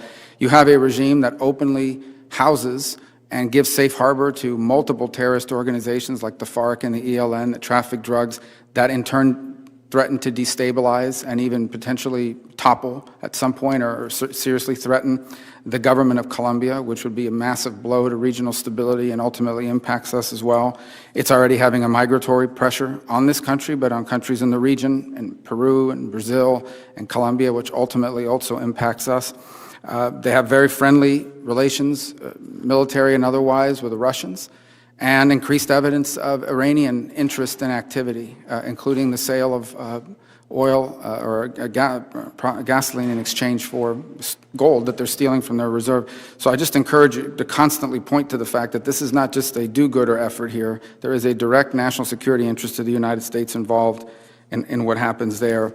You may have been asked this already, but I think it's important. Would you acknowledge, as I think a growing number of people have, that there was once here a bipartisan consensus on China, that once they got rich and they got prosperous, they would become more like us, that Yes. that consensus was flawed? Mm-hmm. I think we've found that out in practice. Yes, I think there was a broad consensus that economic liberalization in China would lead to political liberalization. That has not happened. Well, beyond the political liberalization, their intent was never, it goes deeper, that it goes to a dangerous imbalance that's now developed in the relationship on a commercial front, on a geopolitical front, and increasingly, potentially on a military front. You've seen a massive expansion of a military capability, both technological and particularly in the asymmetric abilities that they have that really have no precedent. And it is now clear that they are making the argument to the world, and frankly and unfortunately, we domestically have helped them make this argument, that American-style democracy is too chaotic and that what we have here, them, the Communist Party of China, is much more stable and a much better model to follow. The bottom line is, and I know that this is people like to throw around the phrases like Cold War. I think this is very different than the Cold War. But do you have any doubt in your mind that the goal of the Chinese Communist Party is to be the world's predominant political, geopolitical, military, and economic power, and for the United States to decline in relation? I do not. You have no doubt? I have no doubt. Okay. All right. Thank you, Mr. Chairman. Thank you, Senator Rubio. I am told that Senator Coons is with us electronically. Is that true? That's correct, Mr. Chairman. Can you hear me? I can hear you. I can't see you. Oh, now I can see you. There you are. Welcome, Senator Coons. The floor is yours. Thank you, Chairman Risch, Ranking Member Menendez. Thank you so much for a chance to be with you, Tony. It is great to be with you again. Thank you to you and your family, to Evan and John and Lila, for your willingness to serve once again. Given your previous experience as Deputy Secretary of State, Deputy National Security Advisor, as the staff director of this important committee, you have excellent experience and credentials, and in your opening statement, you once again reinforce the ways in which your life experience, your values, reinforce all the ways in which you will be an excellent Secretary of State for this nation. I'm sorry not to be with you in person. I was here for the send-off celebration as the President-elect departed Delaware and headed towards Washington to begin the inauguration. But it has been exciting to me to have a chance to hear my colleagues, both Democrats and Republicans, raise challenging issues and to hear your engaged and thoughtful and forward-looking answers. We gather today at a moment when it is a real challenge for all of us that the events of last Wednesday highlighted some of the deep divisions in our country and some of the challenges our democracy faces. And I am hopeful that after a National Day of Service yesterday celebrating Martin Luther King Day, after this evening's national reflection on all the American lives that have been lost in this COVID pandemic, and after tomorrow's inauguration, that we can begin the work of investing in our democracy, rebuilding our bipartisan consensus around some of the challenges facing us in the world, and to do that in partnership with you. Let me first start with something that's been the topic of many questions from colleagues, the U.S.-China relationship and how that in many ways will define this century. I very much look forward to working with the incoming chairman and ranking member of this committee, with you, Mr. Blinken, and with many of my colleagues in figuring out how we craft a durable, a sustainable, and effective, and a bipartisan strategy with regards to China. You've made reference, Tony, to the techno-democracies and techno-autocracies of the world, and the ways in which there is an intersection between concerns about digital privacy, digital promotion of democracy, intellectual property, and ways in which China's bad behavior on the world stage with regards to IP is laying the groundwork for them to successfully export their model of digital authoritarianism.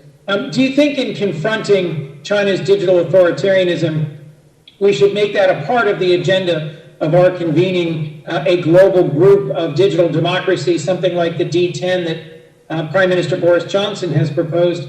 Or do you think we should pursue something with more weight, a regional structure, like a digital free trade zone of democracies aligned like the United States in order to help keep emerging technologies free and available and open to the world? My sense is everything should be on the table. It may be something that requires multiple steps to get to the destination. In the first instance, bringing concerned countries together, the digital democracies together in an appropriate forum, I think is the place to start. And I don't want to minimize the challenge. We obviously have disagreements among democracies about a lot of profound questions about how technology is used. So we've got some work to do just to get our own collective house in order. But I think you start there, and then some of the more expansive ideas, Senator, that you alluded to is something that we might be able to get to and work toward. I'd be excited to do that work with you. Senator Menendez, Senator Risch, a number of colleagues raised concerns about Iran and Iran's aggressive pursuit, both regionally of influence of their ballistic missile program and of their restarting their more robust enrichment program and the threat that that poses to the region and to our security. I also just want to renew my commitment to the U.S.-Israel relationship and to trying to pursue some positive path towards a two-state solution. The Middle East as a region remains as unsettled and unstable as it's ever been, although there was progress in some of the normalization aspects of the Abraham Accords that you have recognized. The administration will face real challenges in assessing Iran's willingness to negotiate in good faith and the path forward. I look forward to working with you on this challenge and making sure that we build a framework with our core allies in Europe that can take into account these broader destabilizing actions by Iran. Let me ask quickly about two other things going on in the region that haven't been addressed so far.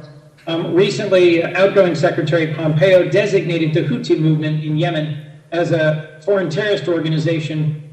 Many humanitarian leaders, including the head of the World Food Program and senators on both sides of the aisle, denounced that designation as something that may well create now a humanitarian crisis of greater scale. The president-elect has said he would end U.S. support for the war in Yemen and that U.S. support for humanitarian relief is critical. What steps do you think we can or should immediately take with regards to Yemen? How can the Senate help? And how do you see this as a piece of that broader regional puzzle of working through pushing back on Iran's projection of force through proxies while still re-examining some of our relationships in the region that have become more complicated by their human rights records? First, Senator, we need to be clear-eyed about the Houthis. They overthrew a government in Yemen. They engaged in a path of aggression through the country. They directed aggression toward Saudi Arabia. They've committed atrocities and human rights abuses, and that is a fact. What's also a fact, though, is that the Saudi-led campaign in Yemen to push back against the Houthi aggression has contributed to what is, by most accounts, the worst humanitarian situation that we face anywhere in the world. And one aspect of that situation is that about 80% of the Yemeni population right now is in areas controlled by the Houthis. And whether we like it or not, we have to find ways to get assistance to them if we're going to do anything about addressing this situation. And so my concern, deep concern about the designation that was made is that, at least on its surface, it seems to achieve nothing particularly practical in advancing the efforts against the Houthis and to bring them back to the negotiating table, while making it even more difficult than it already is to provide humanitarian assistance to people who desperately need it. So I think we would propose to review that immediately to make sure that what we are doing is not impeding the provision of humanitarian assistance even under these difficult circumstances. I recognize that some have talked about carve-outs for American providers of humanitarian assistance. The problem there is that if the carve-outs don't apply to everyone around the world, it's not going to get the job done, because most of the humanitarian assistance provided to Yemen is not coming from the United States, it's coming from other countries. So I think we've got a very specific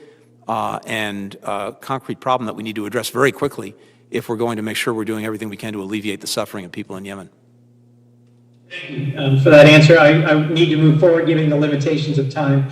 I was proud to have a chance to work with a number of colleagues on this committee in 2018 to help pass the BUILD Act that created the new Development Finance Corporation. In 2019, the Global Fragility Act, which set a new process and framework for looking at fragile states, borrowing from the lessons of Plan Colombia. One of the areas, as we both know, the president-elect has been passionate about is the Northern Triangle and finding ways to build a sustained long-term strategy that can secure stability in a region that has long known fragility. And at the end of last year, we passed a bipartisan package that creates the Niloe Middle East Partnership for Peace Fund to provide support for partnership between Palestinians and Israelis, to provide for economic ventures and opportunity. Are these three tools that you look forward to working with us on and that you will embrace in your leadership role as the Biden administration looks for new tools to use in advancing our broader objectives? Yes. Yeah. And can you help me understand from your view the challenge of combating fragility and putting prioritization in place between diplomacy, defense, and development? So first, Senator, I think the Fragility Act is a terrific foundation upon which to do this. I've had some conversations with the President-elect about exactly this, and it is very much on his mind. That is the risks that continue to be posed emanating from fragile states and the national security interests that we have, as well as the humanitarian one, in doing what we can to help strengthen fragile states and prevent fragile states from becoming failed states.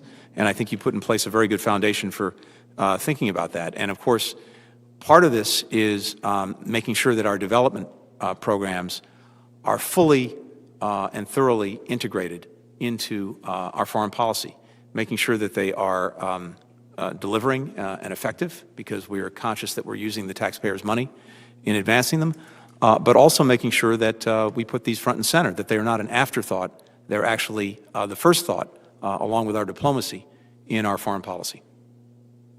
And I think the Development Finance Corporation provides a critical new tool as long as it is a development finance corporation. Let me just, a number of colleagues have referenced Russia and the tragic arrest of Navalny and the importance of advancing human rights and supporting the fight for democracy, whether it's in failed authoritarian states like Venezuela, or it's in Putin's Russia, or it's elsewhere in the world. You know my long concern for Africa. There was just a deeply flawed election in Uganda, where Museveni has again held on to power in no small part by engaging in a blatant disregard for human rights. There are other countries of real concern in Ethiopia, the violence in the Tigray region, in Sudan, on the other hand, where there's been an encouraging transition to democracy recently. How do you plan to better support the fragile transition in Sudan while pushing back on those countries that are backsliding on their commitment to democracy, like Uganda, or some would argue Ethiopia? So I think it starts with our very active engagement, not being AWOL when these problems emerge. Ethiopia, I share your deep concerns. We have seen a number of deeply concerning actions taken, including atrocities directed both at people in Tigray, directed at Eritrean refugees in Ethiopia. We, I think, need to see much greater access to the region, accountability, an effort to put a dialogue in place so that the issues that cause the conflict can actually be discussed and litigated as opposed to dealt with through violence. We need to see a restoration of communications. We need access for humanitarian assistance in the region. And I worry as well that what started there has the potential to be destabilizing throughout the Horn of Africa. So I would like to see American diplomacy fully engaged in trying to contend with this challenge. You cited a number of other places where we have, I share your concerns about the elections in Uganda, concerns in Cameroon recently, particularly violence directed at the Anglophone population. So there are a whole series of places where we have challenges where I think the United States can help make a difference, and that starts with being engaged. Thank you, Senator Coons. If I can just in closing say, I share your commitment to a diverse workforce in the State Department and to ensuring that the State Department has the resources it needs to do its job well. I could not agree more, Tony, with your statement that we have to connect foreign policy to the lived daily concerns of average working people across this country. You will be an excellent leader in doing so, and I very much look forward to supporting your nomination and to working with you. Thank you for your indulgence, Mr. Chair. Thank you, Senator Coons. Next up is Senator Graham, and after that will be Senator Murphy. However, between the two, and after Senator Graham, we're going to take a humanitarian break for about 10 minutes since we've been at it for a couple of hours. So you're holding up well, Mr. Blinken, but we don't want you to wither. So we'll take a break after Senator Graham's, as usual, poignant questions. Senator Graham. Thank you. I'll try to make sure that I don't violate the Geneva Convention here. The one thing I want to say is I think you're an outstanding choice by President-elect Biden. I've known you for a long time. I think you're loyal to the president. I think you understand the world. We have different viewpoints on certain issues, but to me, the whole point of this is to nominate qualified people, get them in place as quick as possible, reach agreement where you can, and disagree when you must. So Senator Coons and I are going to be working together on the State Department appropriations account. You have my complete support. The people at the State Department are incredibly patriotic. They live in dangerous places doing very dangerous things. They don't get the notoriety they deserve. So I'm just a big fan of soft power and foreign foreign policy. The military has a very limited ability to change things, and they know it more than anybody else. So I think you're an outstanding choice. I intend to vote for you, but we're going to quickly go around the world and try to get a 30,000-foot view of where we start this new administration. Do you still consider Iran the largest state sponsor of terrorism? I do. Okay. Do you consider Israel a racist nation? No, I do not. Okay, that's a good start. Afghanistan. Do you agree that I agree totally with Senator Shaheen that if we abandon the Afghan women who fought so hard to have a say about the future of their children, it will affect our children's future. Do you agree with that? I do. If we've learned anything from Afghanistan, taking your eye off the ball doesn't really work well. And having 100,000 troops over there spending trillions of dollars really doesn't work well either. We're down to 2,500, a residual force with a counterterrorism mission. Do you think that's responsible at this point? I know the President-elect wants to make sure that even as we pull back our forces, that we retain the capacity to deal with any reemergence. And anything would be conditions-based. That's correct. Do you trust the Taliban to police Al-Qaeda and ISIS regarding attacking America? Trust is not a word that I would apply. No, that's right. I agree with you. So any agreement that trusts the Taliban to police Al-Qaeda and ISIS without us having some say, I think would be a bad deal. Appreciate that very much. On immigration, you're soon going to be Secretary of State with hopefully a good bipartisan vote. I think you deserve it. What would you tell the people in a caravan coming toward America? I would say do not come. Yeah, I think that's a good message.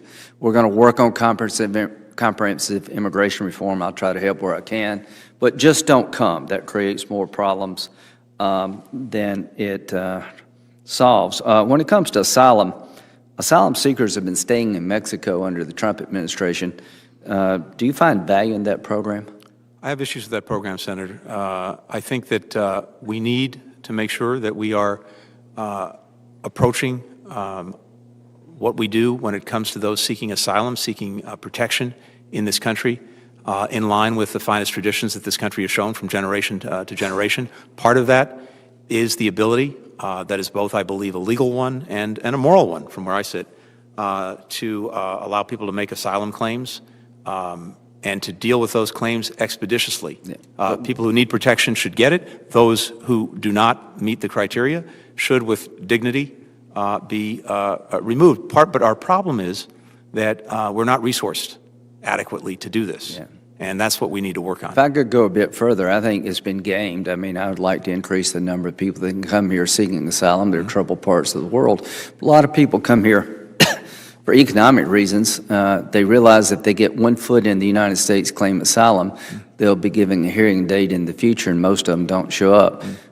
Do you think we need to make sure that that narrative does not restart?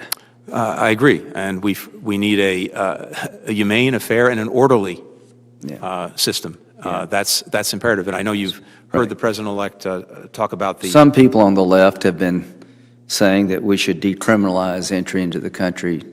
Do you agree with that? Not my jurisdiction, but I disagree. Okay, all right. China. Secretary Pompeo designated the Chinese Communist Party as having engaged in genocide regarding the Uyghur Muslim population. Do you agree with that designation? That would be my judgment as well. You do agree? Yes. Yeah, we're on a good start here. So this, really, I just very much appreciate that. Do you believe that the Chinese Communist Party misled the world about the coronavirus? I do. What price, if any, should they pay? When it comes to China's role in the virus, I think we want to, there's, as you know, an investigation that is ongoing. We obviously want to see the results of that investigation, but there's some things we already know. If they don't cooperate, what should we do? I think that we have to look at very hard, because that cooperation, this is really the point, I think, of where we need to go on this. What we do know already with regard to China and the virus is that they did not provide transparency. They did not share information. They did not give access when it mattered most in the early days of this virus. Had they done so, it's possible that the course of the virus would have been different, and we could have dealt with it sooner and more effectively. My sense, Senator, going forward, is that what we should be focusing on, I know people talk about the punitive, I would be very focused on the preventative, which is to say, what steps will China take going forward? Like wet markets. For example, right. yes, a very good example. Yeah, I agree with that. When it comes to Taiwan, it's been the policy of the United States to basically, for lack of a better term, to guarantee Taiwanese democracy. What's your view of that? My view is we have an abiding and longstanding and bipartisan commitment to Taiwan and to the Taiwan Relations Act. We need to make sure that they have the means to deter aggression, to defend themselves. I'd like to see Taiwan even more engaged in the world. It's in many ways a model democracy, a strong economy, and a technological powerhouse. And of course, the way they've dealt with COVID-19 has a lot of lessons to teach us. But if the Chinese Communist Party decided to use military force against the population in Taiwan, that would create great upheaval throughout the world, and they would pay a heavy price. Is that fair to say? That would be a grievous mistake on their part. Hong Kong. Seems to be that they're not really paying much attention to what Congress is doing and what this administration is doing regarding Hong Kong. What can we do to get their attention that we're not doing? So I wish we had taken some steps earlier. The national security law, the crackdown on media, the crackdown on free speech, on assembly, all of that has, I think, put in tatters the notion of real freedom and autonomy in Hong Kong, which were guarantees in the handover. One of the things, this is not going to fix the problem, but I'd like to see us, for example, be able to take in some of those fleeing Hong Kong and fleeing the repression for standing up for their democratic rights. And I know there's some legislation that looks at doing that. But I think we have to take a hard look about what our position should be on the presence of institutions and companies there. Is it going to remain a hub and a financial center? Does Beijing then get both sides of the benefit? We should take a hard look at that. I think the first thing we have to do is send a stronger message, because they're clearly not listening to this Congress, and this administration's efforts, which I applaud, have fallen short. It's very difficult. When it comes to Turkey, the Congress has been pretty tough on Turkey for continuing to purchase Russian weapons and the S-400. Do you believe that Turkey needs to continue to be sanctioned until they change their behavior? So I've looked at some of the so-called CATSA sanctions. I think that what Turkey has done as a NATO ally in acquiring the S-400s is unacceptable. The idea that a so-called strategic partner of ours would actually be in line with one of our biggest strategic competitors in Russia is not acceptable. I think we need to take a look and see the impact that the existing sanctions have had, and then determine whether there's more that needs to be done. Okay, I think this administration may have, yesterday, I don't know, lifted a travel ban from Europe and other areas with a high COVID-19 infection rate. Are you considering restoring that ban? So right now, that's I would encourage you to. It's above my pay grade. So I would encourage you to. And the reasons, the caravans have a multiple level of problems, and it'd be odd to just keep a travel ban in Europe, but allow people to mass on our border. So I hope we continue to fight the illness and prevent transmission. Finally, so many people wonder where our biggest threat is. I'm going to just end with this thought. China is a problem, multiple layer problem. Russia's up to no good. There's two groups out there that I worry the most about. I think if the Iranians had a nuclear weapon, they would use it. I think the Ayatollah is a religious Nazi. Will you agree to at least talk to me and Senator Mendez about an alternative to the JCPOA when it comes to Iran? I welcome talking to both of you and members of this committee about the way forward on Iran. Okay. And finally, this is the 20th anniversary of 9/11. September this year will be 20 years. I think they're going to remind us that they're still out there. Do you agree with me that the worst thing America could do is have a false sense of security when it comes to radical Islam? Do you agree with the following proposition? The only reason they haven't killed more of us is they can't find a way to do it, and we pretty much kept our foot on their throat. I share your concerns about the ongoing threat posed by what's left of al-Qaeda, ISIS, other extremist groups that target the United States. Finally, do you believe if they had a nuclear or chemical weapon, they could acquire one, they would use it? I think there's a high probability that if they had access to such a weapon, certainly in the past they would have, and going forward, something to be concerned about. 20 years later, where do we stand regarding the fight against al-Qaeda and ISIS? I think we've demonstrably made significant progress in different parts of the world against them when it comes to al-Qaeda in Afghanistan, the original threat. There's still a problem, there's still a presence, there's still a relationship with the Taliban. It's much diminished from what it was, but precisely to your point, if we take our eye off that ball, there's a risk that it comes back. ISIS, I think, actually across two administrations, we succeeded in taking away its geographic caliphate in Iraq and in Syria. But there again, we can't take our eye off the ball. And then, of course, we've seen affiliates of both groups spread to different parts of the world. So we still have our work cut out for us. Well, thank you. I look forward to working with you. Thanks. I think all of us agree with those comments, and particularly right now, for whatever reason, the Sahel seems to be their preferred place to reemerge. So that's something that's going to need your attention. With that, Senator Murphy, you've been incredibly patient from the very beginning, but I'm going to ask you to be patient for a little longer, and we will take a 10-minute humanitarian break. The committee will be at ease, subject to call of the chair.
Committee will come to order. Senator Murphy, you're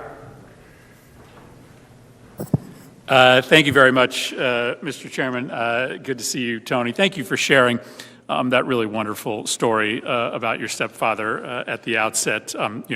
We are not a perfect nation. We have been flawed from the beginning. We are always seeking perfection, but I imagine at that moment, America looked perfect, and it's a reminder of the unique power that this country has to affect change and be a force for good in the world. Thanks for beginning us with that inspirational story.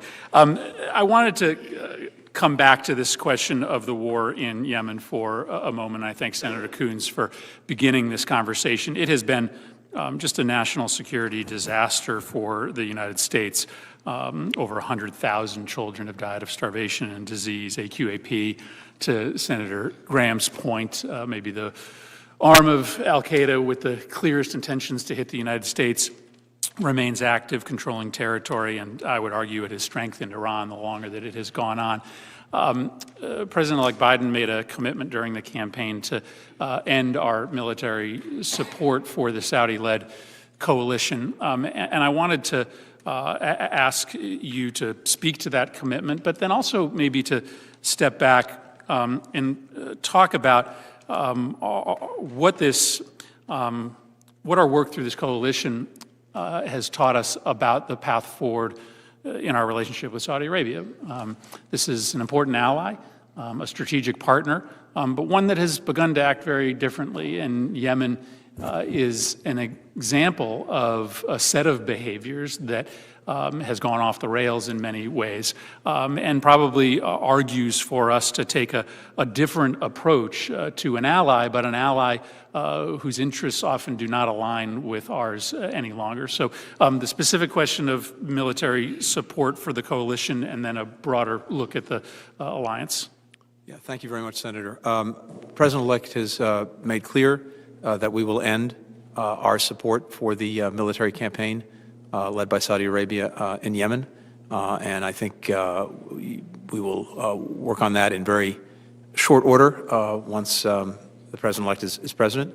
For the reasons that you've cited, we have seen Yemen become the worst humanitarian situation in the world. And of course, as we were discussing earlier, the Houthis bear significant responsibility for what's happened in Yemen, but the way the campaign has been conducted has also contributed significantly to that situation, and so our support should end. We, of course, as you cited, have a partnership with Saudi Arabia. We, I believe, should do what we need to do to help defend Saudi Arabia against aggression directed at Saudi Arabia, including from Yemen and from the Houthis. But again, as you've said, we have real concerns about some of the policies that our Saudi partners have pursued, and accordingly, the President-elect has said that we will review the entirety of the relationship to make sure that, as it stands, it is advancing the interests and is respectful of the values that we bring to that partnership. You made, I think, an interesting and I think very candid comment in response to Senator Johnson's query about Libya, that we were met with realities on the ground that we didn't expect. You could probably tell a very similar story about our engagements in most Middle Eastern theaters of war, that we had a plan, and then once we got on the ground, that plan was met with realities we did not expect, whether it's the ability of Iran and al-Qaeda to fill vacuums in Iraq, the difficulty of finding moderate vetted rebels in Syria to train that could be effective in pushing back against Bashar al-Assad. And I think there's probably a lot of reasons for the series of mistakes we have made. Hubris is probably one of them, and so I appreciate your comment about humility.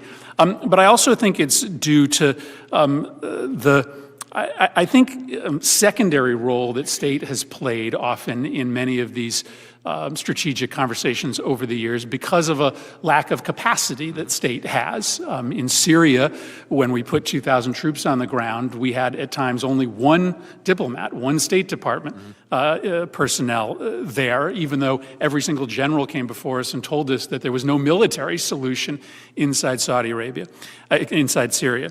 And so this leads me to two connected questions. One, what are the capacities that state doesn't have today that it needs to be able to compete? If the threats that are posed to the United States in the next 50 years are by and large not conventional military threats, what does state need to be able to respond? And second, especially in these really dangerous, fragile places, how do we get the State Department out of its bunker, right? Especially in the wake of Benghazi, the walls have gone up. And so 18-year-old Marines are out doing the work of diplomats. So what kind of new capacities do we need? How do we get state out on the front lines? I really appreciate the question. I think it goes to the heart of the mission I would have responsibility for if I'm confirmed to this job. First, in terms of state capacity, in the first instance, we have, as a result of attrition, as a result of morale, we've seen a drop-off in state personnel where we're now about 1,000 short of the numbers we were at just 4 years ago. That in and of itself is a problem. But it's not simply a matter of bringing people back, filling the slots that are now empty.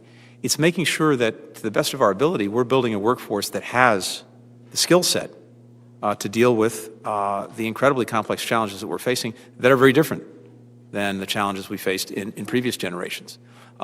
We have some authorities. I suggest we probably need more that give us the flexibility to bring talent in different ways at different times to meet some of those needs. We need to have the expertise in global health. We need to have the expertise in climate. We need to have the expertise in technology, given the dominant role that it plays. And that's something that, if confirmed into this job, I'm going to spend some real time on, and working with this committee to make sure that we have the ability to do that. Part of this is about spreading the message that this is a wonderful career to have and a good place to be. I've been distressed by the fact that applications to take the Foreign Service exam dropped significantly. So that's something we need to repair. And then finally, on this point, Senator, we talked about this a little bit earlier.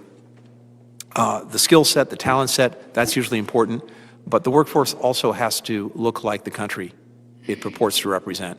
And so one of the things that I am determined to focus on, if confirmed, is on making good on building that kind of workforce, making sure that we're recruiting, we're retaining, and we're accountable for a workforce at state that looks more like the country it represents. And I think there's a lot of things that we can do to achieve that and make real progress.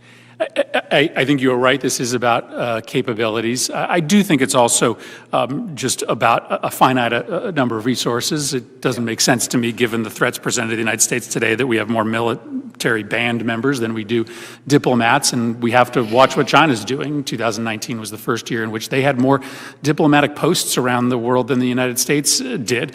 If we're going to meet them on a playing field, even strength, then we need to recognize. I've got to say, I very much agree with that, and my colleagues will probably take this out on me for saying it, but when I look at the fact that the last requested increase for the Defense Department, the increase over its existing budget, equaled the totality of the state foreign operations budget, I think something's out of whack. In the minute I have remaining, I'd love to turn to a subject we haven't touched upon, and that's Ukraine. Obviously, the subject of much consternation and discussion in the United States Congress over the last 2 years, but a country that is still enormously fragile, and a country that is in need of a much more stable friendship from the United States. The focus here has been largely around this question of lethal arms. I came around to support that notion. At the same time, I don't think Putin has any intention of actually marching an army to Kyiv. He wants to disempower that nation economically and politically so that eventually they just give up and hand the keys back to a Kremlin-friendly government. And so it's really a question of, can we give them the political tools and the economic help in order to stay sovereign and independent? And I'd love your quick thoughts on the path forward with Ukraine. I spent a lot of time on Ukraine when I was last in government. I share both your commitment to trying to help it, particularly to stand up against the aggression that we've seen from Russia, both with regard to the attempted annexation of Crimea and, of course, what's happening, the conflict in the Donbass in eastern Ukraine. And I very much agree with you that we have to have a comprehensive approach. I supported the provision of lethal defensive assistance to Ukraine, but to the extent that Russia is the threat from without, the threat from within is corruption. The threat from within is a lack of institutions that can effectively manage the country. And we have to help the Ukrainians deal with that too, because even if we're successful in at least helping them keep Russia at bay, if that threat from within continues, then it's going to be very difficult for them to build a viable democracy. Thank you for your candid conversation with us today, and notwithstanding all of that agreement with Lindsey Graham earlier, I look forward to supporting your nomination. Thank you, Tony. Thank you, Senator. Thank you, Senator Murphy, I think. With that, we will move to Senator Barrasso. Thank you, Mr. Chairman. Mr. Blinken, I appreciate your being here today to testify. We all value your willingness to serve the country. The role of the Secretary of State is vitally important to protecting our national security as well as advancing American interests and our values across the globe. With this in mind, your nomination to me raises concerns. It's critically important our nation not return to a strategy of leading from behind. Many of us have spoken about the failed foreign policies of the Obama-Biden administration. Robert Gates, the former Secretary of Defense under President Obama, noted that Joe Biden, he said, quote, has been wrong on nearly every major foreign policy and national security issue over the past 4 decades. I bring this up because you were an integral part in advising both Biden and Obama on these failed foreign policy decisions. Even with years of experience in foreign policy, when it came time to make the right decisions, in your own words, you say you failed. On Syria, the Obama-Biden foreign policy failed. You admitted, quote, we failed in preventing a tragic loss of life as well as millions of people made into refugees or internally displaced, and that's something that we will have to live with. You also went on to say, in Syria, we rightly sought to avoid another Iraq, but by not doing too much, but we made the opposite error of doing too little. On Libya, the Obama-Biden foreign policy failed. Again, you admitted, you said Libya is a particularly challenging one, and I have to acknowledge that we obviously did not succeed in the Obama-Biden administration in getting that right. In Iraq, the Obama-Biden foreign policy failed. Unfortunately, you continue, I believe, to mistakenly call the withdrawal of U.S. troops in Iraq a success, but the rest of the world knows that the failure to get a status of force agreements in Iraq created a vacuum which led to the creation of ISIS. In 2014, Senator John McCain, who was a member of this committee, raised these issues, went to the Senate floor to speak against your nomination to be Deputy Secretary of State. I ask, Mr. Chairman, that his statement be submitted to the record. Thank you, Mr. Chairman. He raised concerns with your actions, statements, and decisions regarding Iraq, Afghanistan, Syria, and Ukraine. Based on that record of failed foreign policy decisions, Senator McCain said, not only is Mr. Blinken unqualified, but he said, I believe, a threat to the traditional interests and values that embody the United States of America.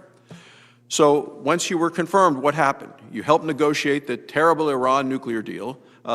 These botched decisions have serious consequences. I believe they embolden terrorist organizations around the globe.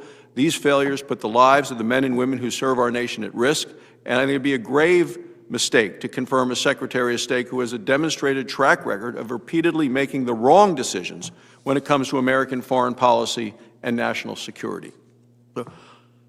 In your opening statement, you talked about the Chinese Communist Party, who continues to commit terrible human rights abuses. I want to talk about that. You have confirmed that you believe it is genocide, that the Uyghurs, a religious and ethnic minority in China, has experienced, as you know, brutal repression at the hands of the Chinese government. What do you plan to do with within the first 30 days to address what Joe Biden has described as a genocide committed by the Chinese government?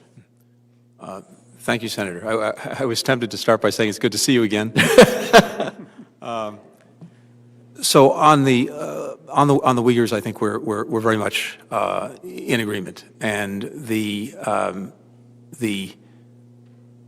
forcing men, women, and children into concentration camps, trying to, in effect, re-educate them to be adherents to the ideology of the Chinese Communist Party. All of that speaks to an effort to commit genocide. And so I agree with that finding. I think we have to look at the tools that we have available to us, including some of the tools that the Congress has provided, to see what actions we can take. So, for example, I think we should be looking at making sure that we are not importing products that are made with forced labor from Xinjiang. That's one such thing. We need to make sure that we're also not exporting technologies and tools that could be used to further their repression. That's one place to start. In your opening statement, and I agree with it, you said that strengthening Congress's traditional role in foreign policy would be helpful. And the U.S. Constitution provides the Senate the power to approve or reject treaties. But treaties have to be submitted to Congress before we can approve them or reject them. So whether it's the Paris Climate Agreement or the Iran nuclear deal, the Obama-Biden administration disregarded the important role of the Senate. They refused to submit the agreements to the Senate for its advice and consent. So the Obama-Biden administration did an end run around us, attempted to draft them in a way to avoid the ratification process. So if confirmed, is it going to be continuation to disregard the will of the American people by negotiating international agreements and then refusing to submit them to the Senate? Or will we go by what you said in your opening statement, which is more of a partnership? So I think two things. First of all, with regard to any of these issues, any of these agreements, in whatever form they are, my strong commitment to you and to this committee is that we will engage in genuine consultations, not notification, real consultations, real dialogue on the takeoff, not on the landing, so we can try to work these things through together. When it comes to various arms control agreements, there's a long history, as you know, of many agreements not being treaties, whether it's the Nuclear Suppliers Group, whether it is the Proliferation Security Initiative, and then in other areas like the Helsinki Final Act, none of these were treaties. There are sometimes good reasons, in fact, reasons that advance our national security for why a treaty is not advisable. There is international treaty law that sometimes makes it more difficult to take action against a country that is not complying with its obligations under a treaty than it is under a non-treaty agreement. So I think we have to look at this on a case-by-case basis. With regard to Iran, of course, there is the ANARA legislation. We will certainly make sure that we're in compliance with that legislation and its requirements. Many of the reporting requirements, of course, have fallen by the wayside once we got out of the agreement. At a minimum, those would resume, and we'll have to look at what the obligations under the law would be if there is any forward movement with Iran.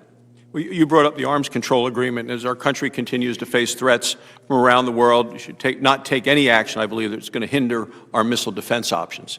The United States must always remain in charge of our missile defense system, not Russia, not any other country. So I have concerns about efforts of Russia to limit our own missile defense and actions that the Obama administration took in this issue. So can you commit to us that in any arms control discussion with Russia for which you're responsible, that the United States will never agree to any limiting of our own missile defense programs? It's hard to see a circumstance in which we would do that. And so the new START expires February 5th, coming up, 2021, in less than a month. There are only a few weeks before the arms reduction treaty between us ends. Does the Biden administration plan to extend the treaty, and if so, for how long? Senator, I think we're going to seek an extension. I think because we've been very focused on observing the one president at a time tradition and rule, and so this is something that the president-elect, I know, will have to take up almost immediately upon assuming office for the very reasons that you cited. We have an agreement that's expiring in just 16 days or so. So what I can tell you is that I know we will be coming to you very quickly, almost immediately, to discuss that. And what I can say at this point is that, yes, we'll seek to extend it. President-elect Biden has pledged to treat U.S. allies with respect, consideration. One of our most important allies is our neighbor to the north, Canada. Today, Canadian Prime Minister Justin Trudeau urged the incoming administration to consider any potential efforts to reconsider any potential efforts to sabotage the Keystone XL pipeline. President-elect Biden has made comments, or I understand from the news, that he wants to shut that down.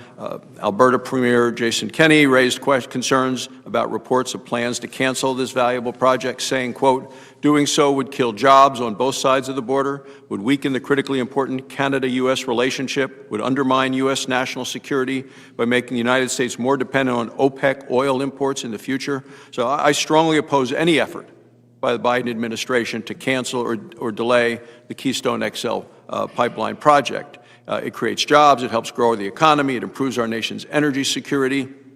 I think taking any action to cancel it would eliminate jobs for thousands of Americans and undermine economic stability for many. So how does revoking permits for the Keystone XL pipeline without consultation or deliberations show respect and consideration to Canada, one of our closest allies? So this would be a decision for the President to make. The President-elect has said that he does intend to rescind the permit. What I can say with regard to the State Department and its role and my potential role if I'm at the State Department is anything going forward we would address with absolute objectivity and professionalism to make sure that any proposed permit or agreement that comes before us advances the national interest and national security. Thank you, Mr. Chairman. Thank you, Senator Barrasso. Senator Kane. Thank you, Mr. Chair, and to Mr. Blinken, congratulations on the nomination. You're very well qualified for the position. Let me begin with something that I think is really important. The Secretary of State, by longstanding norm, not law, has been one of the least political of the cabinet secretaries. Generally, the Attorney General, Secretary of State, Secretary of Treasury, Secretary of Defense do not engage in partisan political activity. And that pretty much goes back decades and decades. Your successor pretty much broke that practice in some fairly significant ways. Your predecessor has an Office of the Legal Advisor.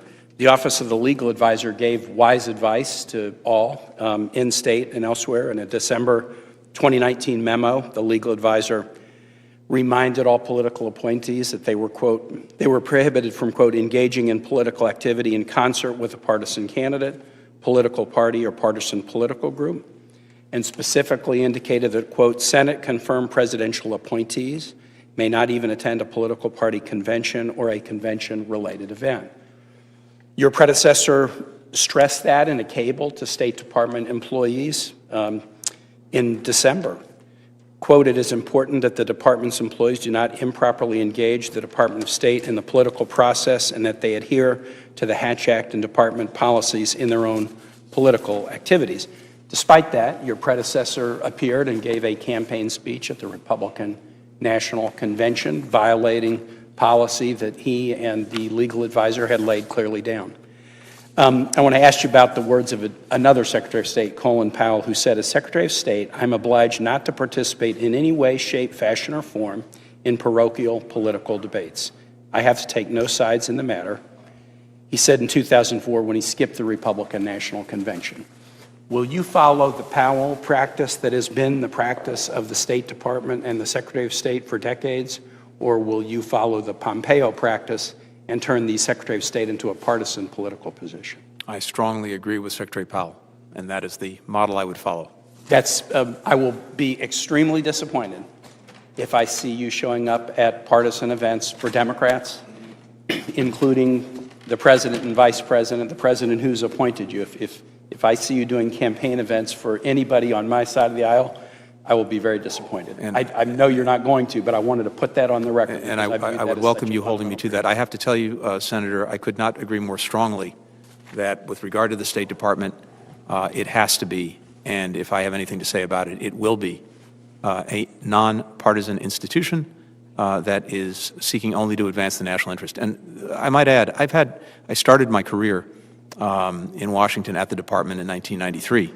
And I've been working with the men and women of the Foreign Service, the Civil Service, for the better part of 25 years. And I could not begin to tell you for 9 out of 10, or maybe even 10 out of 10, if the person's a Republican, a Democrat, an independent, or what. They are simply professionals who are working to advance the national interest.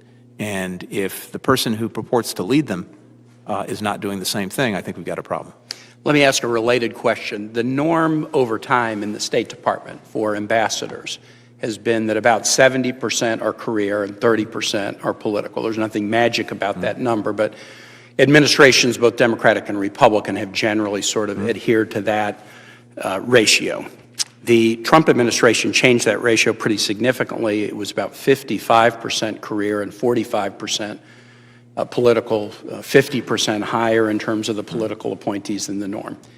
As you have had dialogue with President-elect Biden about his thoughts about the State Department, do you think you'll see us go back to the norm?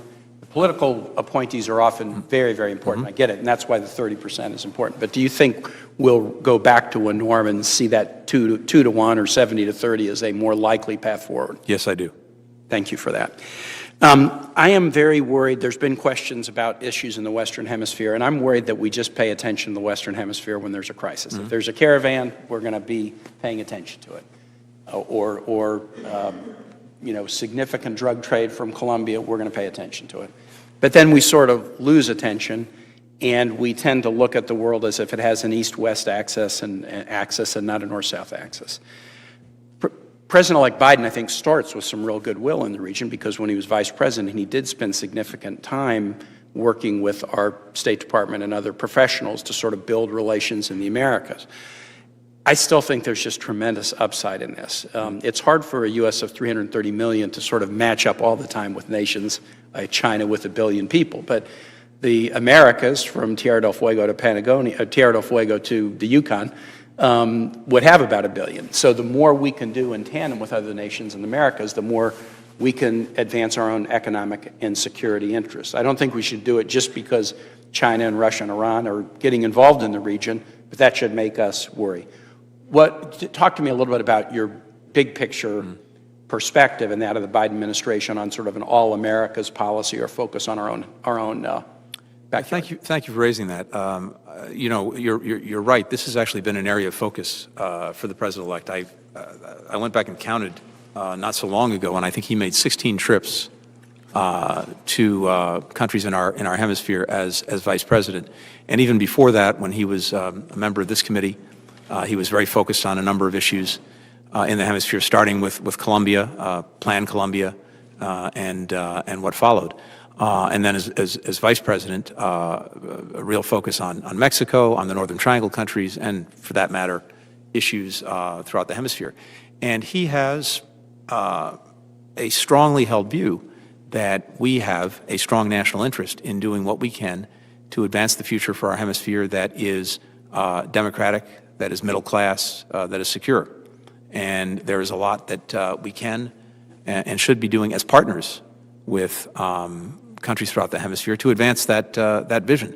So in terms of the way we're resourced, in terms of the way we're focused, I feel confident that this is going to get sustained attention, not what you rightly described as sort of piecemeal attention. Yeah, episodic. I look forward to working with you on that. Let me ask you a question about Israel-Palestine, which has come up already. The two-state solution. This has been U.S. policy since Truman, in one way or another, certainly since the Oslo Accords. And yet sometimes I feel like our policy is to say two-state solution is our policy, but it has been hard for us to find meaningful path forward. I paid my first visit to Israel in 1998.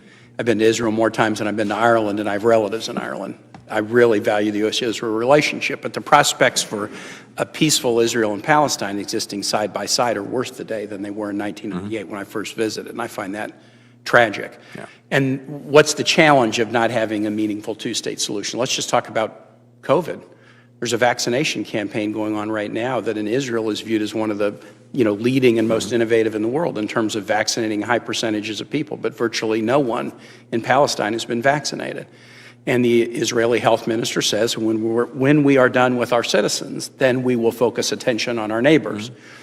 So the Palestinians are in this odd space where they're sort of they don't have their own country, they're in a country, but they're not considered citizens, they're considered neighbors. This is the kind of thing that suggests we really do need to find a path forward. I do believe the Trump administration's success in the Abrahamic Accords is notable, and I applauded it right out of the gate. How might we use the improved relations between nations in the Arab world with Israel to help advance the prospect, finally, since the late 1940s, the prospect of a two-state solution?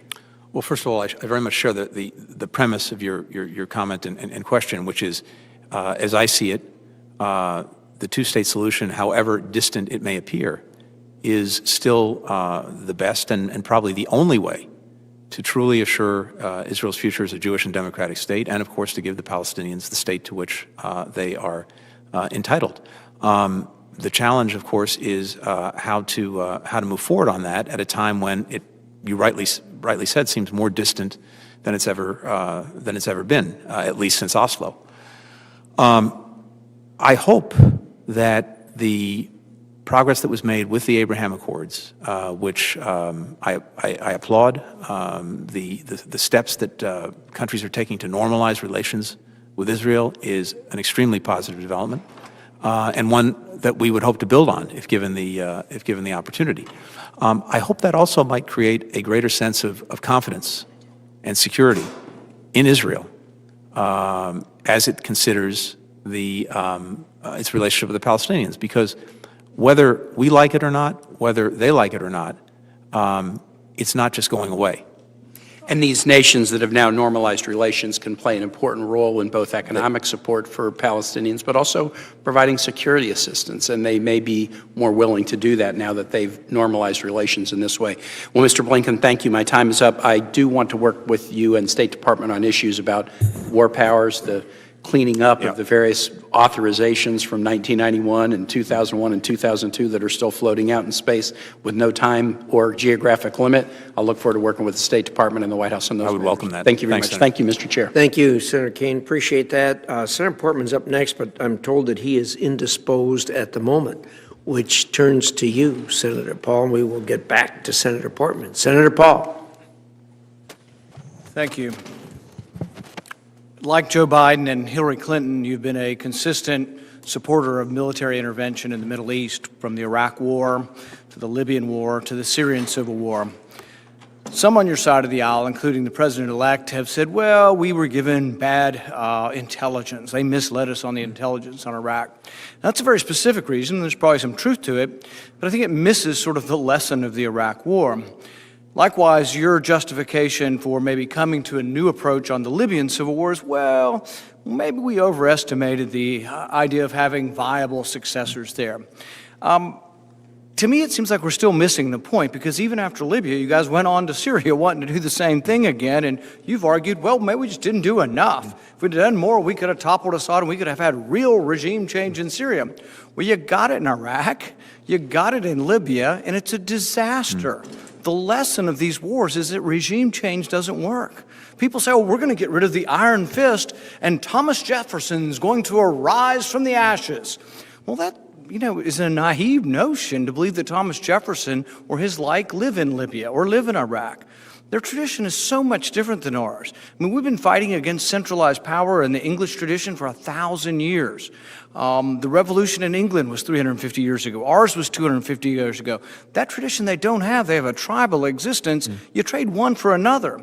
But mostly what you've gotten through the policies you have advocated, and Joe Biden has advocated, and frankly, John Bolton has advocated, this idea of regime change has been a disaster for the Middle East. We complain, everybody around here is concerned, Iran, Iran, Iran. Well, why is Iran stronger? Who's their best friend in the region now? Iraq.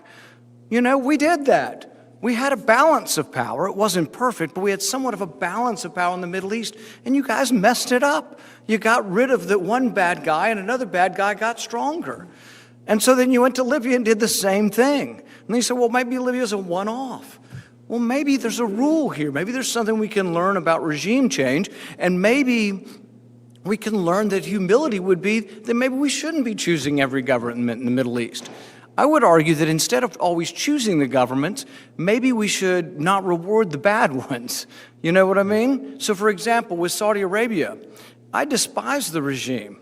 I'd probably still trade with them. I probably wouldn't cut them off completely. I wouldn't sell many more arms, and after they killed Khashoggi, they shouldn't have got one bit of our armaments. But both sides advocate for this. On UAE, we tried to stop that because UAE has a terrible human rights record. Both sides support it. The problem around here is we have bipartisan consensus. The problem isn't lack of consensus. The problem is too much consensus, but the consensus is for regime change. Are any of the lessons you've learned from the failure of Iraq war, Libyan war, the chaos, the vacuum, and more terrorism that occurred and more lives that were lost, and then to go on to Syria? I don't get that there's been a lesson learned. Is there any kind of lesson learned on your part that regime change may not be the best thing for us in the Middle East? Senator, I think we and I certainly have an absolute obligation to try to learn from everything we've done, advocated, to take into account the results, and to make that inform how we think about these problems going forward. And I've done a lot of hard thinking about some of the very situations you mentioned. I'm proud of the fact that I have spent all of my career during the times I've been in government for the better part of 25 years, working to advance our diplomacy, to do everything we possibly can to make sure that diplomacy is the first answer, not the last answer, and that war and conflict is a last resort. The next step was Syria. The next step was the Syrian civil war, which looks a lot like the Iraq war and the Libyan war. In Syria, there were those who were advocating for a repeat of Iraq, which is to say a whole-scale intervention. That's something that I did not agree with. When we were looking at what to do in Afghanistan. But here's the problem in Syria.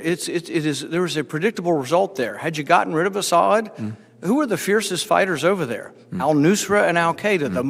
The more radical you were, the better fighters you were. The program that you started with Hillary Clinton, the program to train the moderate rebels, we spent $250 million. We trained about 60. We sent 10 of them into battle, and they were captured in the first 10 minutes. It was a complete disaster. This whole idea that there were moderates over there that we were going to support, doctors and lawyers and stuff, there were, but I don't think they were out there fighting. The ones out there fighting were jihadists, Al-Qaeda, Al-Nusra, and if they'd have taken over the country, Assad's a terrible person, but I'm not positive that these people would have been better. So, I mean, it's the same lesson. Our humility has to be, let's quit toppling regimes over there. Let's don't support the bad ones, but let's don't presume enough that if we topple them, that in the vacuum, Thomas Jefferson is going to arise, because it never seems to happen. With regard to advise and consent, and this is a little bit on Senator Barrasso's extension of his question on treaties, it really isn't so much a solicitous mood to say, well, we just can't pass these treaties, so we're going to make all these agreements and they're not coming to you. But I would argue even more importantly on war. You have argued when you've been part of administrations that, oh, yes, you know, we'd like Senator Kane's, a more narrow AUMF, but we don't really need it. And you're not alone. That sort of, I think, arrogant executive sort of attitude comes from both parties. Every president for the last 50 years. In fact, they all probably believe this. They believe they have absolute power. It's called this absolute Article II authority. And this runs on both sides. But it runs through the extremes on our side. The John Boltons on our side believe in this absolute Article II authority. The AUMF from 9/11 had nothing to do with people in Somalia. Do you think the AUMF from 9/11 authorizes you to continue the war in Somalia? I think the AUMF from 9/11 has been used in countries and against groups that were not contemplated or cited in the AUMF, which is the very strong reason why we should revisit it. But it's very specific. It says people who organized to attack us. It doesn't mention, you know, people say, well, they say and associated forces. That's not in it. That's somebody dreamed that up later and sort of said that it's in. It's not in there. It doesn't say associated forces. There is no authorization for war in Somalia, Mali, Yemen, which the Obama administration originally did support. So there really isn't. I'm not for a more narrow one. I'm just for no more war over there. I'm tired of all the war. I'm tired of all the nation building. Look, I love the rights of women as much as anybody, but if our goal is going to be that we're going to keep women in power, like in Saudi Arabia. We're going to go to war with Saudi Arabia because they don't have women ministers of health and stuff. You know, it really isn't exactly our national security that you're talking about. You're talking about something different. Now, from the point of view of the Secretary of State, there are things you can do through soft power to advocate for the principles we believe in. But overthrowing governments to instill women's rights or to continue women's rights and to continue a military presence there and fight battles for it is really not something that is in the purview of the Secretary of State or really under the Constitution to anyone in our government. With regard to NATO, you've advocated for expanding NATO. Do you still support putting Georgia in NATO?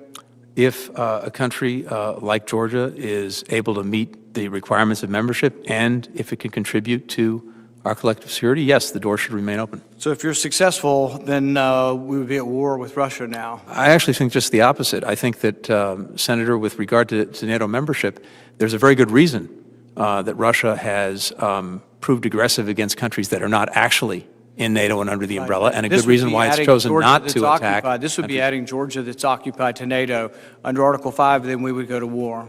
Well, I think we've seen, again, in the past that countries that have joined NATO have not been the same target of Russian aggression that we've seen. We were talking about 20 years ago, we might have a valid argument now. Russia occupies Georgia. Russia occupies, or proxy troops occupy part of Ukraine. So I think adding either of them to NATO not only is provocative, but you'd have to think what comes next. I mean, if we're obligated to defend our NATO allies, I mean, basically we'd be voting for war. So I wouldn't vote to add Georgia to NATO, not on your life, unless I'm ready to send my kids and your kids to go fight in Georgia. You know, the complicated fights and wars and occupation around, and I just think that we need to think these things through. And I think for every provocation, there's a response as well.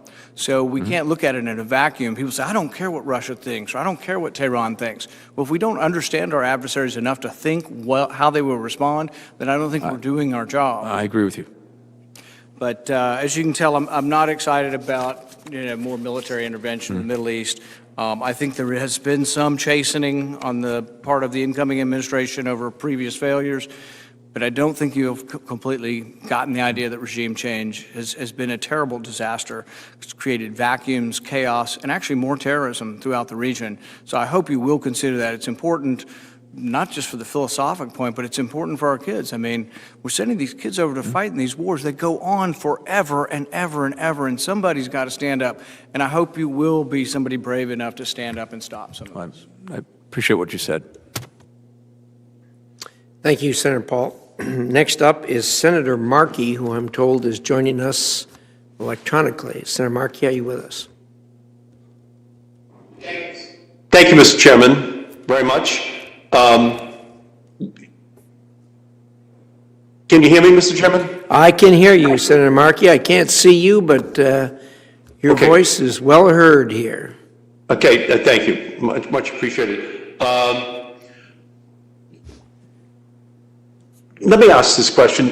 Aside from rejoining the WHO, which President-elect Biden has already committed to doing, what will the Biden administration do to ensure that the vaccine is disseminated quickly and fairly so that every country has a chance to protect their citizens regardless of their wealth?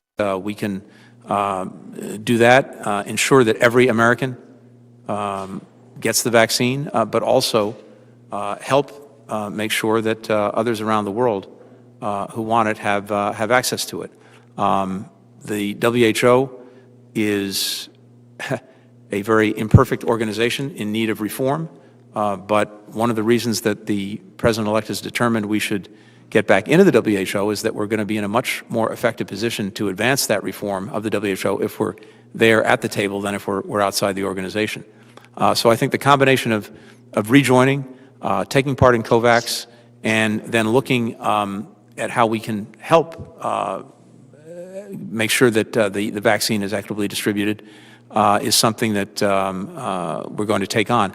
I would say that, in addition to that, we're seeing now the potential for a lot of COVID tails to wag the COVID dog around the world in ways that will come back potentially to hurt us. We're seeing the potential for a debt crisis among emerging economies and developing economies. We're seeing public health crises in country after country because COVID has made it more difficult to provide other health services. And we're seeing state fragility increase, not decrease, as a result of many of the challenges that COVID has exacerbated or in some cases led to. So we have a national interest in helping and in doing our part to make sure that as the vaccine becomes available, we help get it out there as quickly and as effectively as we can.